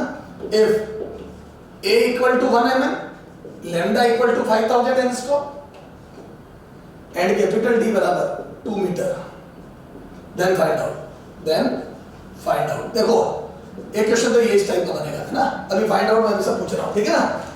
दूसरा है ना, इसी में देखो दूसरे टाइप देखो,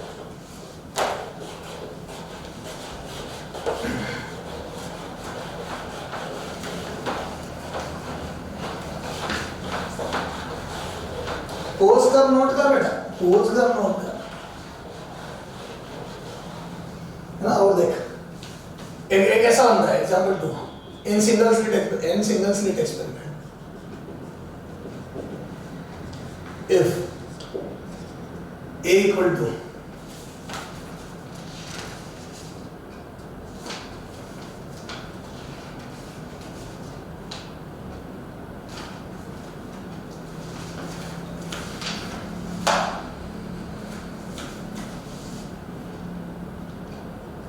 वन 1.2 माइक्रोमीटर एंड लैम्डा बराबर 6000 एंगस्ट्रॉम, है ना। देन अच्छा डी बराबर 2 मीटर, देन फाइंड आउट ठीक है। देखो दोनों तुम्हारे को एक जैसे लग रहे हैं, दोनों में 3 डेटा दिए मैंने, स्लिट विड्थ दी है, लैम्डा दिया, कैपिटल डी दिया है। लैम्डा और ए से तेरे को पता सारी एंगुलर पोजीशन पता पड़ जाएगी, और डी होने से लीनियर पोजीशन वो आर्क बराबर रेडियस इनटू थीटा करके पता कर लूंगा। तो सब रूपरेखा तो तैयार है। ये 2 टाइप की क्वेश्चन है, सब दोनों एक साथ लिखा बताओ, फाइंड आउट। अब इनमें कॉमन क्वेश्चन पहला एंगुलर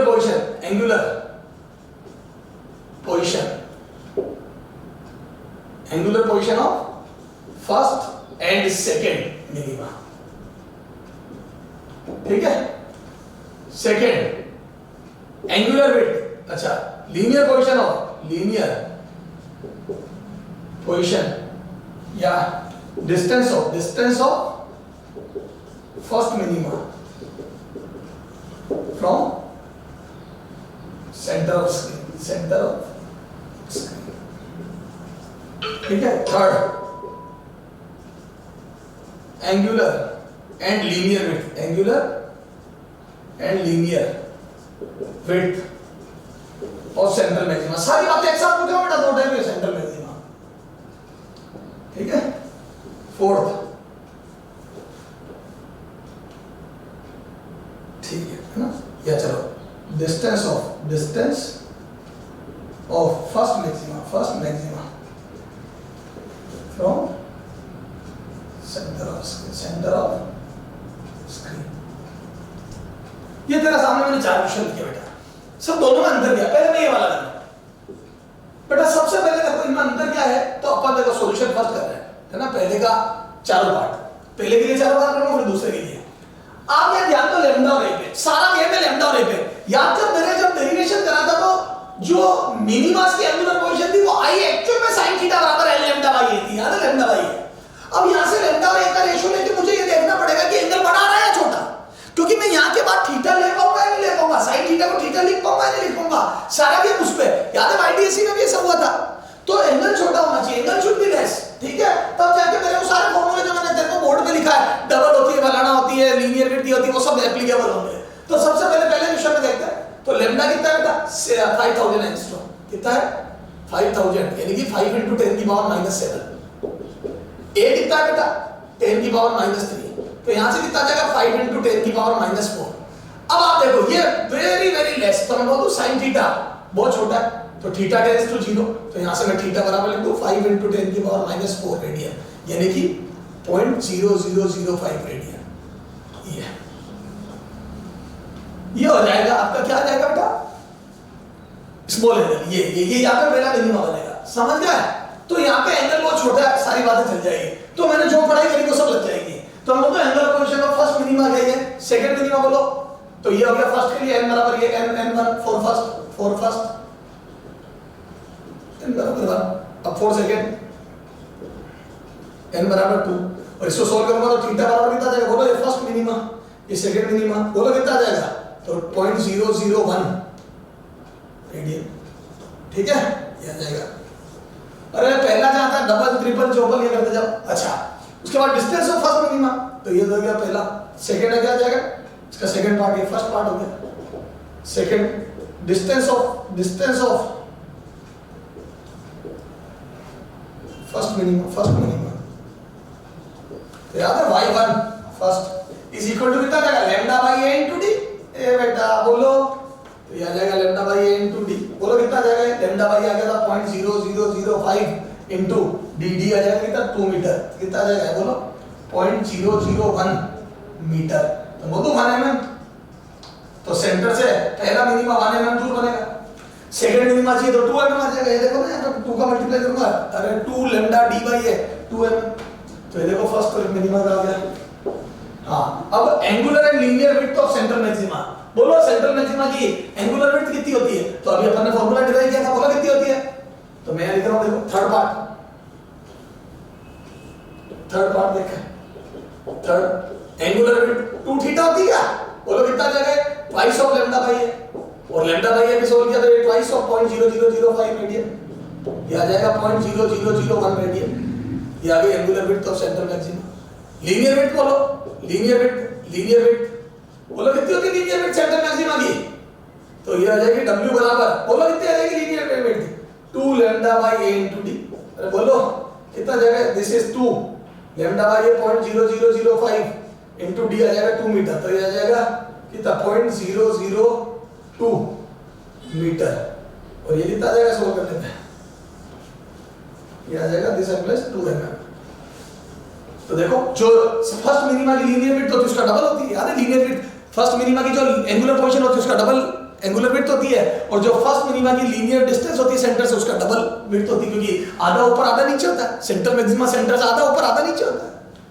तो ये थ्योरी को क्लियर करने के 4 क्वेश्चन मेरे हिसाब से दिमाग में बैठ गए होंगे। देखो जब एंगल छोटा होता है तो sin थीटा को थीटा लिख सकता हूं, और हम सारे मिनिमास की एंगुलर पोजीशन निकाल सकते हैं, lambda by a 2 lambda by a 3 lambda by a 4 lambda by a. समझ गया? चलो सर अगर अब यही चीज अपने को एंगुलर पोजीशन और ये सब अगर इसके लिए निकालनी हो तो देखो इसको पॉज करके नोट कर लो बेटा, इसके लिए कर रहा हूं मैं, ठीक है? सेकंड से दे, फर्स्ट था क्या है angular position of first and second minima, ठीक है? अब देखो इसमें देख लैम्डा और ए, देखो यहां से सॉल्यूशन सेकंड, यहां लैम्डा सॉरी sin थीटा बराबर कितना आएगा बोलो? n लैम्डा बाई है ना, फॉर फर्स्ट मिनिमा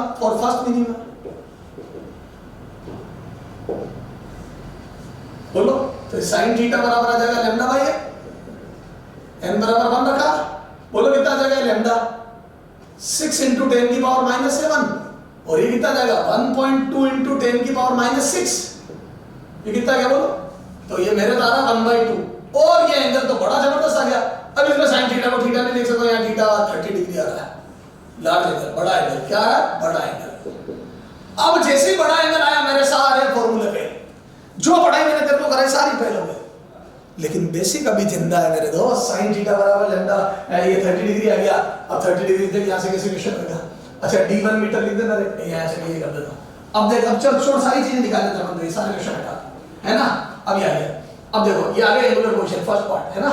सेकंड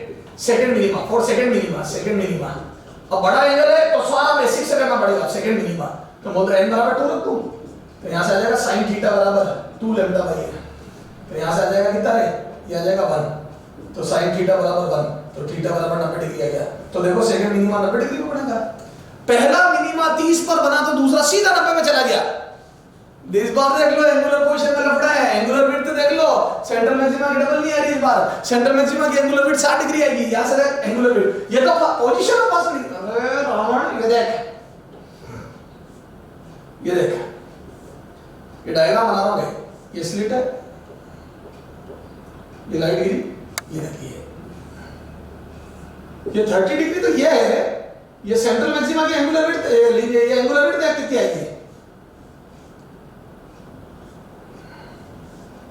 ये देख ये कितना है एंगुलर विड्थ, ये 30 डिग्री है, एंगुलर विड्थ बोल कितनी है 60 डिग्री है क्या,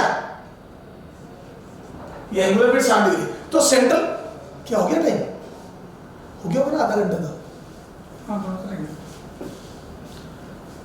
सेंट्रल मैक्सिमा की एंगुलर विड्थ 60 डिग्री है, ऊपर चला गया 60 डिग्री, एंगुलर विड्थ 60 डिग्री है, ठीक है? लीनियर विड्थ निकालनी होगी तो सर कैसे निकालूंगा? अब बेटा वो सारे वैल्यू में डी आर का रेडियस ये बड़ा एंगल है, तो मैं बोल दूं यहां से थर्ड लीनियर विड्थ, अब लीनियर विड्थ निकालनी है तो y बराबर आ जाएगा बेटा, अब sin थीटा से पहले 30 डिग्री, अब देखो पहले ये निकाला आधा, उसका डबल करेंगे तो बोल दूं ये 30 डिग्री है, तो मैं बोल दूं tan 30, y by d बराबर tan 30, याद है अपन ने y dc में भी किया था ऐसा, क्यों? क्योंकि sin 30 से tan 30, इस बार y बराबर d tan 30 d by √3, और यहां से आ जाएगा y बराबर 1 मीटर डिवाइड बाय √3, तो लीनियर विड्थ कितनी आ जाएगी सेंट्रल मैक्सिमा की 2y बराबर 2 by √3। खत्म है क्या? इस टाइप से अपन पता कर लेंगे सारी बातें, समझ गए? इसके आगे अगले टाइम पे बात करेंगे बेटा। हाँ, तो अपन वेव ऑप्टिक्स में बात कर रहे थे बेटा। अपन ने वेव ऑप्टिक्स में अपन ने इंटरफेरेंस की बात कर ली थी, अपन ने पोलराइजेशन की बात कर ली थी। अब अपन चले थे डिफ्रैक्शन पे। डिफ्रैक्शन में मैंने आपके सामने कल पढ़ाया था आपको, है ना, first minima, second minima, third minima की एंगुलर पोजीशन याद है, lambda by 2 lambda by 3 lambda by for small angle, नहीं तो sin थीटा बराबर लैम्डा बाई sin थीटा बराबर 2 लैम्डा बाई। बड़ा एंगल हो छोटा एंगल हो दोनों पे के क्वेश्चन करवाया था, ठीक है। फिर फ्रॉन ओवर डिफ्रैक्शन में याद है मैं बताया था लेंस की विड्थ या लेंस का एपर्चर ही स्लिट विड्थ होगी अगर वो बोले जस्ट कवर द स्लिट, है ना, और इसका फोकस तो कंफर्म स्क्रीन की डिस्टेंस होगी क्योंकि इसके फोकस पे स्क्रीन रखनी पड़ेगी, ठीक है। तो ये बात अपनी कल हुई थी। उसके बाद अपन ने देखा था डिफ्रैक्शन के लिए जरूरी है कि लैम्डा किसके स्लिट विड्थ के कंपैरेबल हो, तभी जाके डिफ्रैक्शन ऑब्जर्व होगा। साउंड को ऑब्जर्व डिफ्रैक्शन देखना नेचर में बहुत इजी है ना। डिफ्रैक्शन को सिंगल स्लिट एक्सपेरिमेंट भी बोलते हैं, है ना। थोड़े न्यूमेरिकल और देखते हैं और थोड़ा सा अपन दिमाग में बिठाते हैं। अच्छा, मैक्सिमा दो मिनिमा के बीच में होता है, मिनिमा दो मैक्सिमा के बीच में होता है, बता दिया था। Central maxima very very important, उसकी एंगुलर और लीनियर विड्थ दोनों डबल होती है। लीनियर विड्थ एंगुलर विड्थ में डी का मल्टीप्लाई, कैपिटल डी का मल्टीप्लाई करने जाती है, याद है। आर्क याद आया, आर्क बराबर radius into theta, theta into radius, radius में डी था वो क्योंकि स्क्रीन की याद है, स्क्रीन से दूरी थी। तो ये सारी बातें मैं कल बता चुका हूं। सेंटर मैक्सिमा की लीनियर और एंगुलर विड्थ दोनों अदर मैक्सिमा से डबल होती है, बताया था ये, वेरी वेरी इंपॉर्टेंट, ठीक है। चलो कुछ क्वेश्चन देखते हैं। इंटेंसिटी वाला भी है, यहां लिख देता हूं इनटू इंटेंसिटी और वो हां चलो इधर आ जाओ। Angular position of first maxima is 30 degree. देखो बड़ा एंगल दिया है मैंने, 30 डिग्री पर पहला मिनिमा बनता है ना। Then angular position of first maxima will be, first minima की एंगुलर पोजीशन दी और फर्स्ट मैक्सिमा की पूछी और एंगल बड़ा है।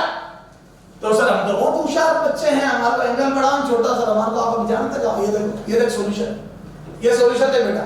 तो मैं बोल दूं sin theta is equal to lambda by है ना। तो मैं बोल दूं गिवन तो sin 30 is equal to lambda by ये गिवन, तो बोल दूं यार लैम्डा बाई बराबर 1/2। अरे बोलो नाउ, ये सॉल्यूशन फर्स्ट है। नाउ फर्स्ट मैक्सिमा बोलो क्या होगा, फर्स्ट सेकेंडरी मैक्सिमा ही है वो। तो फर्स्ट मैक्सिमा के लिए बोल क्या लिखूं, तो मैं लिख दूं sin theta is equal to 3 lambda by 2 है, याद आया। लैम्डा बाई ए पे पहला मिनिमा, 2 लैम्डा बाई ए पे दूसरा मिनिमा, के इन बिटवीन, तो 1 और 2 का इन बिटवीन डेट होता है 1.5। और यहां पे देखो लैम्डा बाई ए की वैल्यू यहां से उठा के रख दो, तो 3/2 into 1/2 कितना आ जाएगा 3/4। तो यहां से आ गया sin थीटा बराबर 3/4,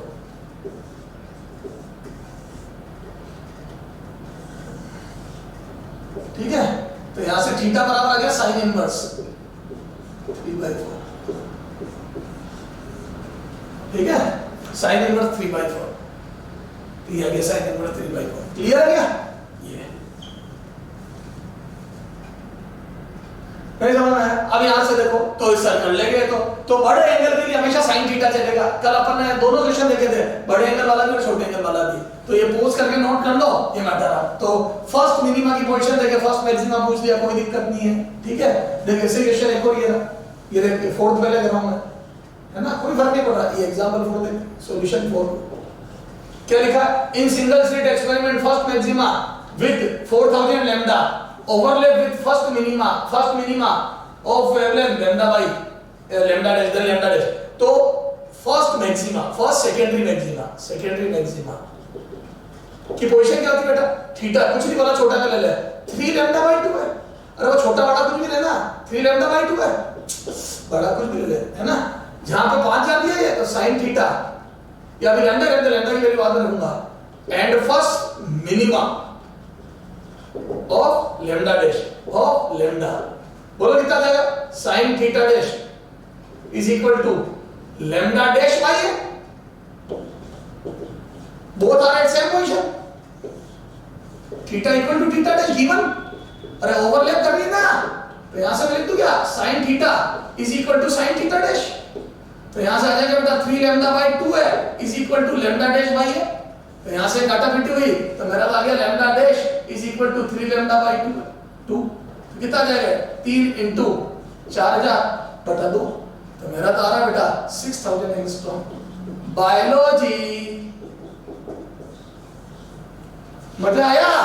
तो अब वो क्या करेगा, तो कोई तरफ से उधर घुमाएगा, मिनिमा मैक्सिमा, इसका फलाना मैक्सिमा उसका फलाना मिनिमा, तो मिनिमा मैक्सिमा से तो घूम लेना भाई। तेरा फर्स्ट मैक्सिमा ये रहा, फर्स्ट मिनिमा ये रहा, सारी पोजीशन पता होनी चाहिए, चाहे sin थीटा और दोनों एक जगह बननी चाहिए। तो लैम्डा का रिलेशन आ गया, बस ऐसे इंटरेस्टिंग क्वेश्चन बनते रहते हैं। पोज कर, नोट कर, पोज कर नोट कर दो। क्वेश्चन नंबर 1, क्वेश्चन नंबर 4 ठीक है ना, पोज करके नोट कर मेरे लाल। अब आ जाए देख, ये भी बात में करेंगे। देख ये क्या है, थर्ड देख पहले सॉल्यूशन थर्ड। सेकंड थोड़ा भारी है। If distance of second secondary maxima है ना, अब डिस्टेंस y बराबर कुछ नहीं बोला तो छोटा ही ले लूंगा, सेकंड सेकेंडरी मैक्सिमा याद है, पहला मिनिमा लैम्डा बाई है, दूसरा मिनिमा 2 लैम्डा बाई है, तीसरा मिनिमा 3 लैम्डा बाई 2 है। अच्छा, पहले मिनिमा और दूसरे मिनिमा के बीच में पहला मैक्सिमा, दूसरे मिनिमा और तीसरे मिनिमा के बीच में दूसरा मैक्सिमा, तो मैं बोल दूं ये आ जाएगा 2 और 3 के बीच में 5/2 लैम्डा बाई है। ये तो है एंगुलर पोजीशन इनटू d, याद है लीनियर पोजीशन के लिए d का, ये आ गया सेकंड मैक्सिमा। सेकंड मैक्सिमा ये आ गया। अब बोलो क्या बोला, सेकंड मैक्सिमा की दूरी है 5 mm, तो यहां लिखो 5 mm। बेटा ये पोजीशन है। अरे यार सर एक डायग्राम बना के बताओ ना सर, कल की बातें छोड़ो, कल की बात पुरानी। अरे क्या कल की बात पुरानी रे, ये ले थोड़ा डायग्राम छोटा बना रहा हूं सर, बड़ा खूबसूरत डायग्राम बनाया आपने तो। अरे बेटा ब्यूटी, ये देख, ये लैम्डा बाई है, ये 2 लैम्डा बाई है, ये 3 लैम्डा बाई है मेरे नाम। ये रहा सेकंड, ये फर्स्ट में, ये सेंट्रल में, फर्स्ट में, सेकंड में, ये तो ये 1 2 और 3 का मिड पॉइंट आ गया 5/2 लैम्डा बाई, ठीक है। ये तो ये आ जाएगा 5 लैम्डा। अच्छा क्या है इसमें, लैम्डा निकालना है ना, लैम्डा d कितना बेटा, d करने में ना slip width 0.6, capital D 1 metre लिख दे, एंड कैपिटल D बराबर 1 मीटर, 2 मीटर लिखता चला, 2 मीटर चला गया, तो यहाँ 2 मीटर अपॉन 2, a कितना बेटा 6 × 10⁻⁴, ठीक है। और यहाँ पे लिख दो 5 mm, 5 × 10⁻³ भेजो इधर, 12 × 60, 6 × 10⁻⁷, 6 इक्वल टू 10 लैम्डा। यहाँ से कितना 60,000 बराबर 60,000 एंगस्ट्रॉम बराबर 10 लैम्डा। यहाँ से लैम्डा बराबर मेरा तो 6,000 एंगस्ट्रॉम आ रहा है। सर ये तो बड़े बेहतरीन क्वेश्चन। हाँ, linear distance angular distance, linear distance angular distance, angular और लीनियर में d का रिलेशन एक्स्ट्रा आता है खत्म। सर ये तो हम फोड़ देंगे क्वेश्चन, बिल्कुल बेटा यही करना आपने तो। चलो आ जाओ, पोज कर नोट कर, पोज कर नोट कर, पोज कर नोट कर, थर्ड हो गया। अब अपन देखते हैं तो बेटा बस इधर से उधर कबड्डी खेलनी। तेरे को तो ये ग्राफ कल जो मैंने बनाया था, मैं चार्ट ये पता होना चाहिए, पहला मिनिमा, दूसरा मिनिमा, पहला मैक्सिमा, दूसरा बड़ा एंगल छोटा एंगल, बड़ा एंगल छोटा एंगल, कभी sin थीटा कभी थीटा, कभी sin थीटा कभी थीटा। अच्छा आ जाए मेरे नाम, ये देख ये याद है मैंने फ्रॉम ऑफ फ्रेनल 2 बताए थे, याद आया। ये पैरेलल स्लेब बनाने के लिए मैंने सोर्स को ऐसा रख के लाया हूंगा, हालांकि इसमें मेरा कोई इंटरेस्ट नहीं है। इसमें मेरा इंटरेस्ट है स्लिट के बाद में, ये स्लिट विड्थ अगर जो ए है तो इसके बाद में जो लेंस लगा, अब ये दोनों सेम होंगे। क्यों? क्योंकि जस्ट कवर, क्या लिखेगा वो लैंग्वेज में, just cover the slit, just cover the slit, cover the slit. और जैसे ये लैंग्वेज आ जाए जस्ट कवर द स्लिट, तो समझ लेना कि स्लिट विड्थ बराबर d हो गया। तो तो a बराबर स्मॉल d और कैपिटल D बराबर focus of lens. A biology मैंने बताया था ये फोकस पे जाएगी रे, पैरेलल रे फोकस पे मिलेगी। अब आ जा, तो क्या पूछा हमने, the separation between third secondary maxima minus first minima. तो देखो क्या जाएगा, थर्ड सेकेंडरी मैक्सिमा, थर्ड पहला मिनिमा, दूसरा मिनिमा, तीसरा मिनिमा, चौथा मिनिमा, तीसरे चौथे मिनिमा के बीच में थर्ड मैक्सिमा आएगा। ए देख लेना तू, तीसरे चौथे मिनिमा, तीसरे में 3 4 4 3 7 2 7/2 lambda by A D minus first minima lambda by A D. बेटा चार्ट देखना मैंने बनवाया, जो ग्राफ बनवाया, डायग्राम बनवाया, देख ये आ गया। अब यहां से कितना आ जाएगा, 7 में से ये गया 5/2 लैम्डा डी बाई ए। अब d क्या लिखूंगा, लैम्डा क्या लिखूंगा, बहुत फटाफट मेरे नाम 5/2 लैम्डा, d की वैल्यू रखूंगा f फ्रोनहोफर, ये बस फ्रोनहोफर में ये चीज का, और a लिखूंगा उसका aperture. A biology very very important sir, ये तो बड़ी जबरदस्त चीज है। तो बेटा कभी फ्रोनहोफर में याद है तेरे को, तो जो बच्चा थ्योरी ढंग से नहीं पढ़ता है, रट रट के वो सारा बनूं में चला गया, वो थ्योरी में तो भूल जाएगा। ये एक बार जेई में क्वेश्चन उसने फोकस दिया था, उसने एपर्चर के मैं मेरी मर्जी से दे रहा हूं, just cover the slit. Sir मजा आ गया, मजा तो आना ही चाहिए।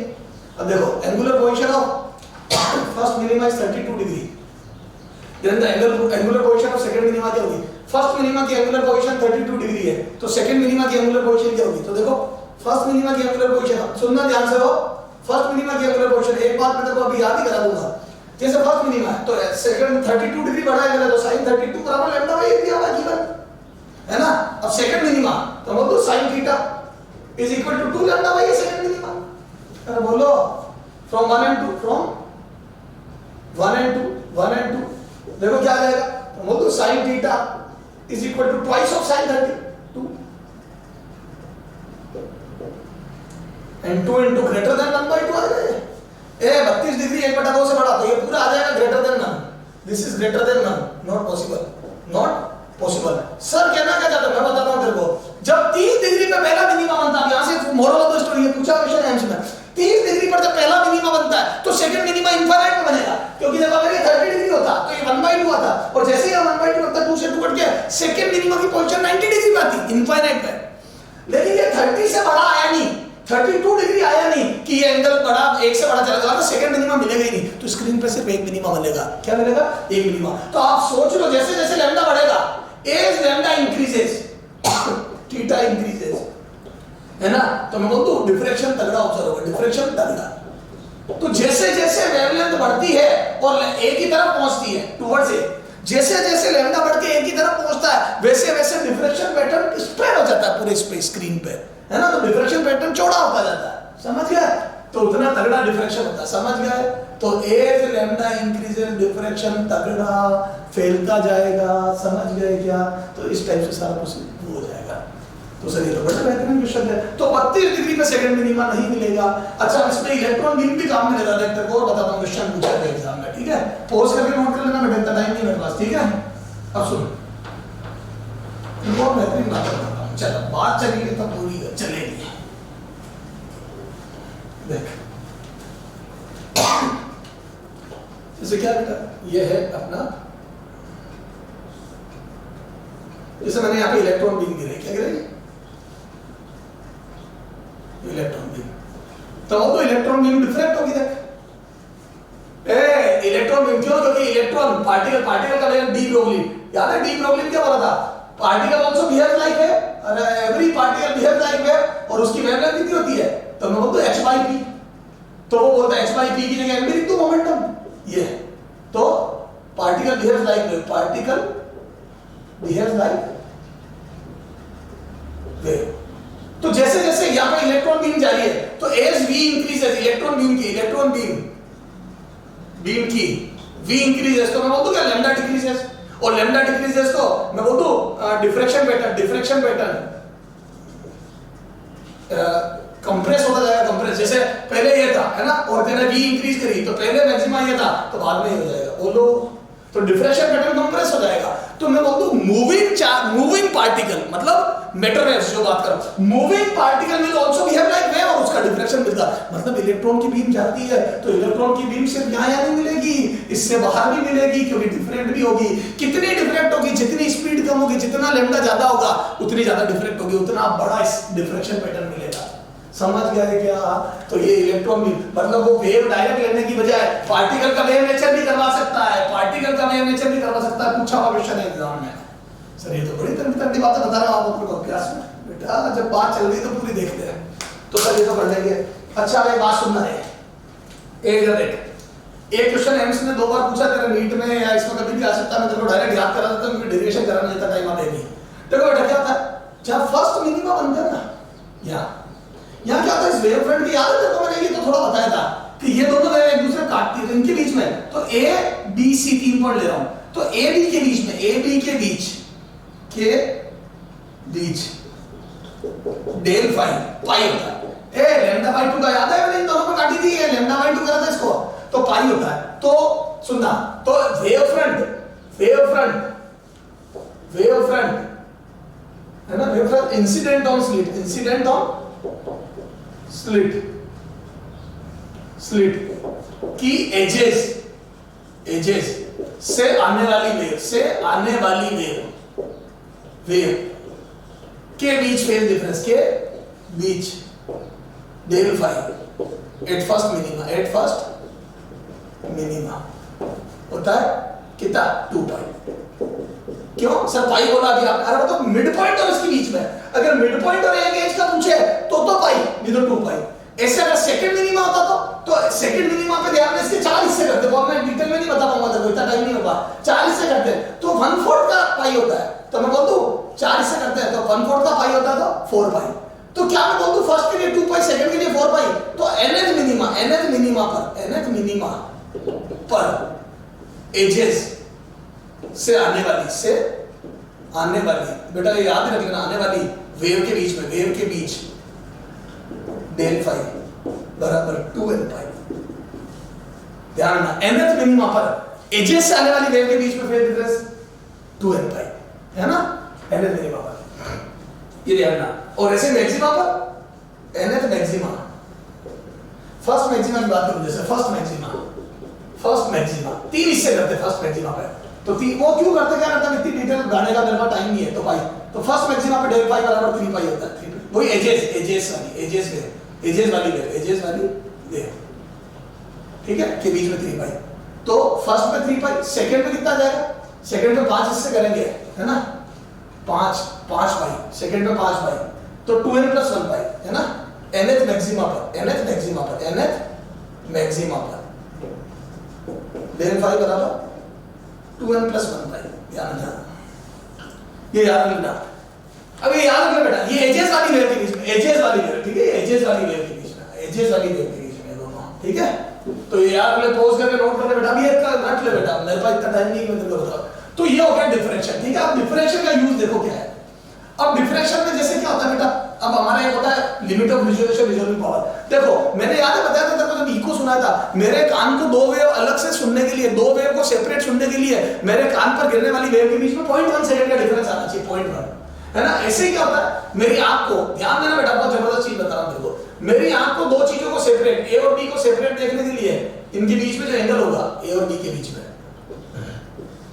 है ना, वो थीटा बराबर 1 मिनट और 1/60 डिग्री होगा।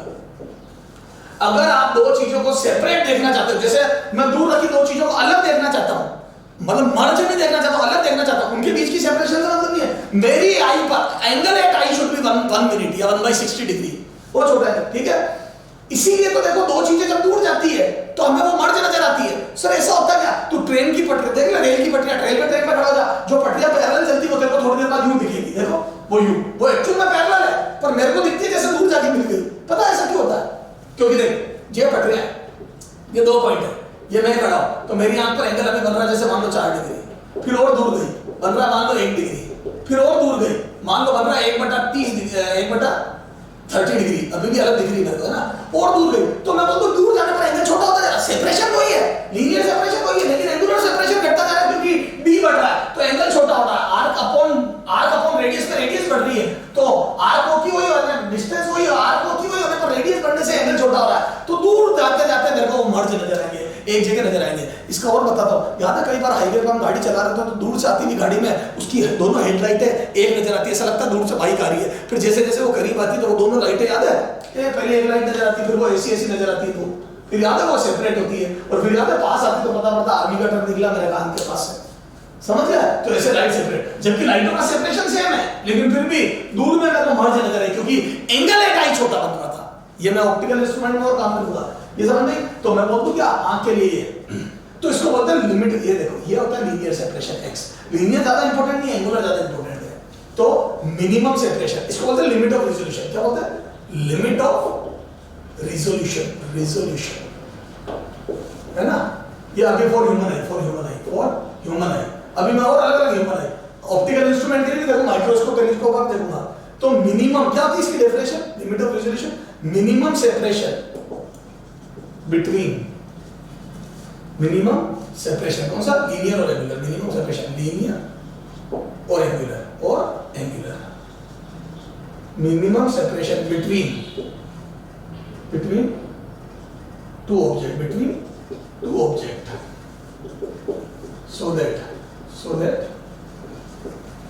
one can see them separately,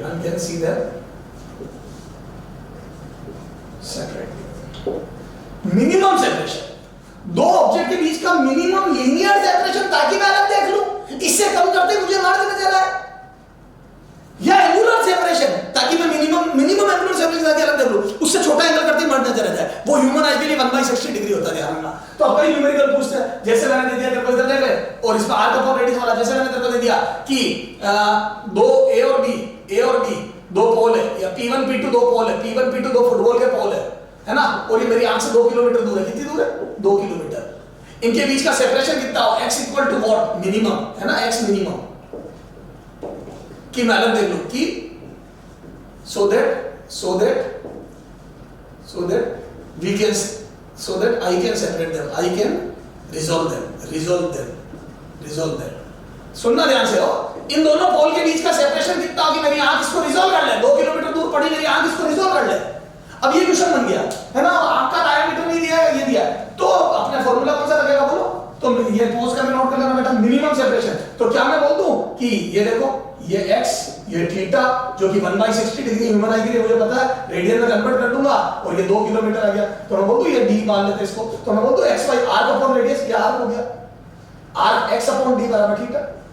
तो यहां से x बराबर आ जाएगा थीटा इनटू d, यहां से x बराबर आ जाएगा थीटा हो गया 1/60। अब कई बच्चे डिग्री में ही रख जाते हैं बेचारे, बहुत ढंग से काम, π/180, ये डिग्री को रेडियन में कन्वर्ट कर, 1/π/180 डिग्री इनटू 2 किलोमीटर या 2000 मीटर, ठीक है।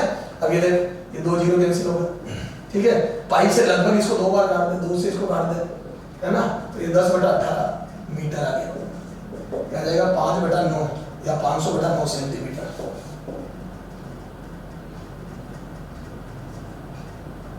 ये लगभग 56 सेंटीमीटर आ गया, लगभग लिख दिया मैंने, कैलकुलेशन बाहर में।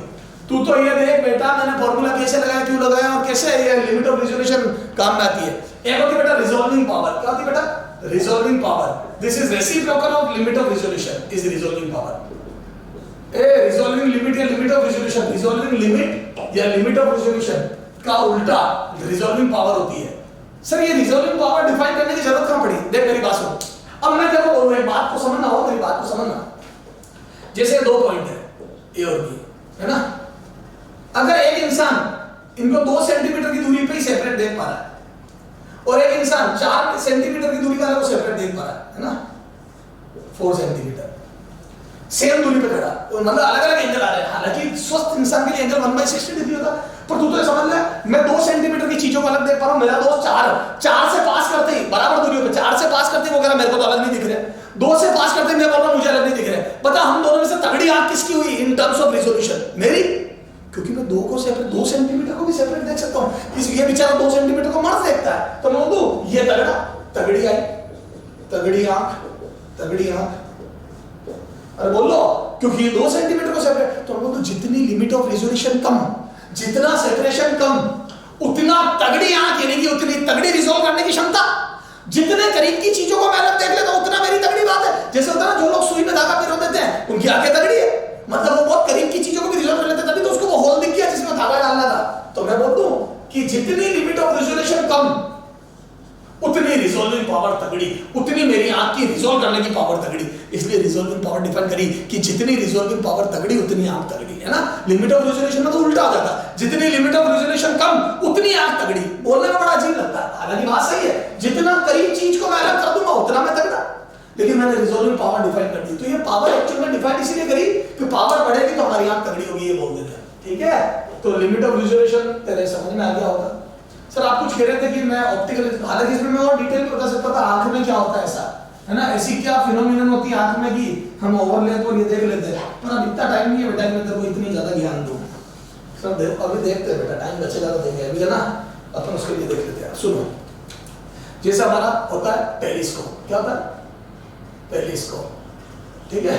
तो टेलीस्कोप की लिमिट ऑफ रिजोल्यूशन है ना, या रिजॉल्विंग लिमिट हम एंगल में डिफाइन, एंगुलर डिफाइन करते हैं। जैसे भी मेरी आंख की एंगुलर करी ना, क्योंकि तारे सितारे इतने दूर है तो एंगल मैटर करता है, लीनियर डिस्टेंस का कोई मीनिंग ही नहीं होता बेटा। लीनियर डिस्टेंस तो यहाँ पे अलग होगी लिमिट ऑफ रिजोल्यूशन की, यहाँ 2 सेंटीमीटर को अलग देख लूंगा, ज्यादा दूर जाने पर मैं 20 सेंटीमीटर दूर रखोगे तो अलग देख पाऊंगा, क्योंकि मेरे लिए एंगल 20 सेंटीमीटर का छोटा बनने लग जाएगा। तो linear distance is not important, ठीक है। तो ये होता है 1.22 lambda by A, this is there as aperture of telescope. ये देख अभी टेलीस्कोप हम आगे बढ़ेंगे, यही होता है एपर्चर, ये टेलीस्कोप का एपर्चर होता है, ये आईपीस होता है, इसको आईपीस बोलते हैं, ये objective aperture, this is aperture of objective lens, ठीक है ये। और लैम्डा वेवलेंथ, ठीक है, ये तो पता ही है देखो। ये रिजॉल्विंग पावर क्या होगी टेलीस्कोप की? रिजॉल्विंग पावर ये आएगी A/1.22 लैम्डा। मतलब टेलीस्कोप के ऑब्जेक्टिव का aperture as A increases, resolving power increases. इसीलिए हम टेलीस्कोप का मेन रीजन यही है, हम टेलीस्कोप का ये वाला लेंस, यही कारण है, यही रीजन है कि ऑब्जेक्टिव का एपर्चर बढ़ा लेता है, ध्यान रखना। आप देख लो ना टेलीस्कोप का ये वाला लेंस हम बहुत बड़ा डायमीटर में लेते हैं, उसका रीजन है रिजॉल्विंग पावर, मेन रीजन है रिजॉल्विंग पावर। हालांकि मैग्नीफाइंग पावर भी है, लेकिन मेन रीजन है रिजॉल्विंग पावर। तो आपको टेलीस्कोप की रिजॉल्विंग पावर बढ़ानी है तो आपको एपर्चर बढ़ा लेना पड़ेगा। समझ गए क्या सर? मजा आ गया। ऐसे ही कंपाउंड माइक्रोस्कोप की भी होती है, लेकिन माइक्रोस्कोप की ये इंपॉर्टेंट है, यहां से क्वेश्चन आता है, ठीक है। माइक्रोस्कोप उसकी कितनी होती है लिमिट ऑफ रेजोल्यूशन? उसकी लीनियर होती है, लीनियर कितनी होती है? 1.22 लैम्डा अपॉन शायद 2 म्यू sin थीटा होती है, देख लेना यार, मेरे को याद नहीं है। म्यू sin थीटा होती है, 2 म्यू sin थीटा होती है, शायद म्यू sin थीटा होती है, ठीक है। और रिजॉल्विंग पावर रखो, मतलब नहीं इसका, mu sin theta upon 1.22 lambda, ठीक है। इसको न्यूमेरिकल एपर्चर बोलते हैं, इसको क्या बोलते हैं? न्यूमेरिकल एपर्चर, ठीक है। अब ये देखिए ये होता है ये एंगल, सुनना ध्यान से, ये दोनों ऑब्जेक्ट है ना, ये थीटा है ना, और ये म्यू यहाँ जो मीडियम बना होता है, समझ गया? कोई मतलब नहीं इसका, है ना, कोई नहीं पूछ रहा तुम्हारा, क्लियर है? न्यूमेरिकल एपर्चर कभी डायरेक्ट दे देना तो बात अलग है, मैंने फॉर्मूला लिखा दिया, ठीक है ना। इसमें ये लैम्डा ऊपर आया नीचे आया, ये थोड़ा देख लेना, ठीक है। चलो, तो मेन मुद्दा ये है ना सर, इस पे एक आधा क्वेश्चन करा तो बता देता हूँ मेरे को मैं। जी सर यार न्यूमेरिकल डेटा तो नहीं है मेरे पास, एक जैसे मान लो, चलो देखते हैं, है ना। मैं अर्थ से जैसे 200 किलोमीटर दूर या स्पेस शटल से 200, अब किलोमीटर देख लेना है, बहुत ज्यादा दूरी हल चाहिएगी। चलो अपन 200 किलोमीटर ले लेते हैं, ठीक है। ए और बी 200 किलोमीटर दूर कोई पॉइंट है ना, अर्थ की सरफेस से यहाँ पर है 200 किलोमीटर, है ना। अब वो बोलता है कि ए जो अपना डायमीटर है इसका 5 mm है, किसका? टेलीस्कोप का। ये जो यहाँ पे टेलीस्कोप से देख रहा आदमी, ठीक है, ये इसका डायमीटर है ना, और लैम्डा है 5000 एंगस्ट्रॉम। इसके एपर्चर, ऑब्जेक्टिव के एपर्चर का एपर्चर 5 mm या ऑब्जेक्टिव का diameter, cross sectional diameter 5 mm है, और ये जो वेवलेंथ आ रही है वो 5000 एंगस्ट्रॉम है। तो इन दोनों के बीच का सेपरेशन कितना हो, है ना, x minimum, so that telescope can resolve them, can resolve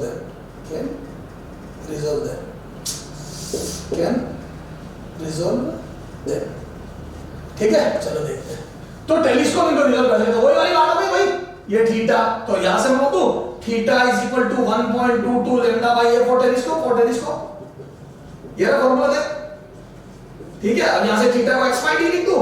ध्यान रखना हमेशा वो थीटा, तेरे को टेलीस्कोप का थीटा पता पड़ेगा, लेकिन वो पूछेगा x, तो इससे थोड़ा सा x बाय d वाला फॉर्मूला और लग जाएगा। तो यहां से आ जाएगा 1.22 लैम्डा बाय ए, तो यहां से x बराबर आ जाएगा 1.22 लैम्डा d बाय ए। देखो वैल्यू कितना है, 1.22 लैम्डा बोल 5000 into 10 का -10, है ना, और d बोल 2 into 10 का 5, किलोमीटर को मीटर में बदल दिया, into a बोल 5 into 10 का -3, ये 5 से 5 गया, ये 3 10 का -7, ये 3 से 6 10 का -4, ये 10 20 से 12 24.4 मीटर आ रहा है शायद, देख तो देख कितना है,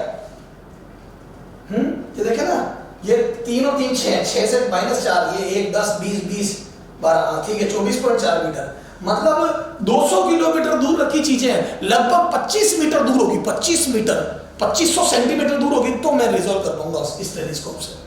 सही बात, बहुत ज्यादा दूरी है तो बहुत ज्यादा सेपरेशन चाहिएगा, समझ गया। ऐसा ये नहीं बन सकता अगर एक गाड़ी ट्रक की हेडलाइटों के बीच का सेपरेशन इतना है ना, तो बताओ, और लैम्डा कितना आ रहा है। अच्छा हाँ, इसमें कई बार हमारी आई का डायमीटर, जैसे हमारी आंख के लिए भी बोल देगा, आंख की प्यूपिल का डायमीटर दे देगा, तो ए दे दिया, तो फिर ये टेलीस्कोप वाला फॉर्मूला लगाना, है ना, क्योंकि दूर वाली चीजों के लिए जो एंगल हमारी आंख को बनेगा वो ऑब्जेक्टिव लेंस में बनेगा। तो अगर ध्यान रखना, आंख के लिए लैम्डा और प्यूपिल का डायमीटर देवे तो 1 पॉइंट, फिर वो थीटा 1/60 डिग्री वाला काम मत लेना, समझ गए। तो ध्यान रखना, ये हिंट है। तो आंख का डायमीटर और लैम्डा दे देवे लाइट का, तो फिर ये काम लेना 1.22 लैम्डा बाय। ओके, कर लोगे, ठीक है। ऐसे गाड़ियों की हेडलाइट में भी क्वेश्चन बनता है, जैसे बहुत दूर गाड़ियों की हेडलाइट का सेपरेशन दे देगा कि गाड़ियों की हेडलाइट जो है वो मान लो 50 सेंटीमीटर दूर है, और हम देख रहे हैं 2 किलोमीटर दूर हमारी गाड़ी आ रही है, तो बताओ जैसे वो बोल देगा या लेमडा दे देगा और ये सेपरेशन दे देगा, है ना, और उधर आग का डायमीटर दे देगा और बोलेगा बताओ कितनी दूरी पर हम रहे, ये जैसे डी दे देगा, एक पूछा क्वेश्चन है डी कि हम इनको सेपरेट देख पाए, है ना। भाई लेमडा दे दिया, हमारी आंख का डायमीटर दे दिया और बोल दिया तो घाड़ियों के बीच का सेपरेशन 50 सेंटीमीटर है, तो बताओ हम कितनी दूरी से इनको सेपरेट देख सकते हैं, कर लेना, कर लोगे, चलो तो वहां जाके क्वेश्चन करना और कोई डाउट हो तो मेरे से पूछना, ठीक है। चलो ये हो गया अपना एक तरीके से वेव ऑप्टिक्स कंप्लीट, है ना। छोटी मोटी बातें बीच में करेंगे तो कर लेंगे, वैसे मैंने बहुत ज्यादा बातें बता दी जितनी बतानी चाहिए उसकी, अगले टर्म में अपन बात करेंगे रे ऑप्टिक्स की, ठीक है। तो वेरी गुड। हाँ तो अपन ने लास्ट टर्म में वही देखा था, आंख का डायमीटर दिया प्यूपिल का, है ना, मतलब थोड़ा हो सकता है तुम्हारा घट गया हो वो पोर्शन। तो देखो आंख का जो अपने को प्यूपिल का डायमीटर दे दे और लेमडा दे दे वेवलेंथ जो आ रही है उस ऑब्जेक्ट से, तो फिर आप वो टेलीस्कोप वाला फॉर्मूले लगाते हैं, क्वेश्चन कर रहा हूं जैसे देखो, है ना। ये एग्जांपल है, separation between headlight of jeep is 1.2 metre. Jeep की जो हेडलाइट है उनके बीच का सेपरेशन 1.2 मीटर है ना, ये देखो 1.2 मीटर। और अपन देख रहे हैं इसको दूर से, है ना, जैसे अपनी हाईवे पे गाड़ी चल रही होती है, अंदर में यार जीप की दोनों लाइटें एक जगह नजर आती है, अपने को बताता हूं क्यों, है ना। और 6000 की वेवलेंथ ये एमिट कर रहा है, और हमारी आंख का जो डायमीटर दिया है प्यूपिल का कितना दिया है, वो आंख की प्यूपिल का डायमीटर कितना दिया है, a बराबर 2 mm।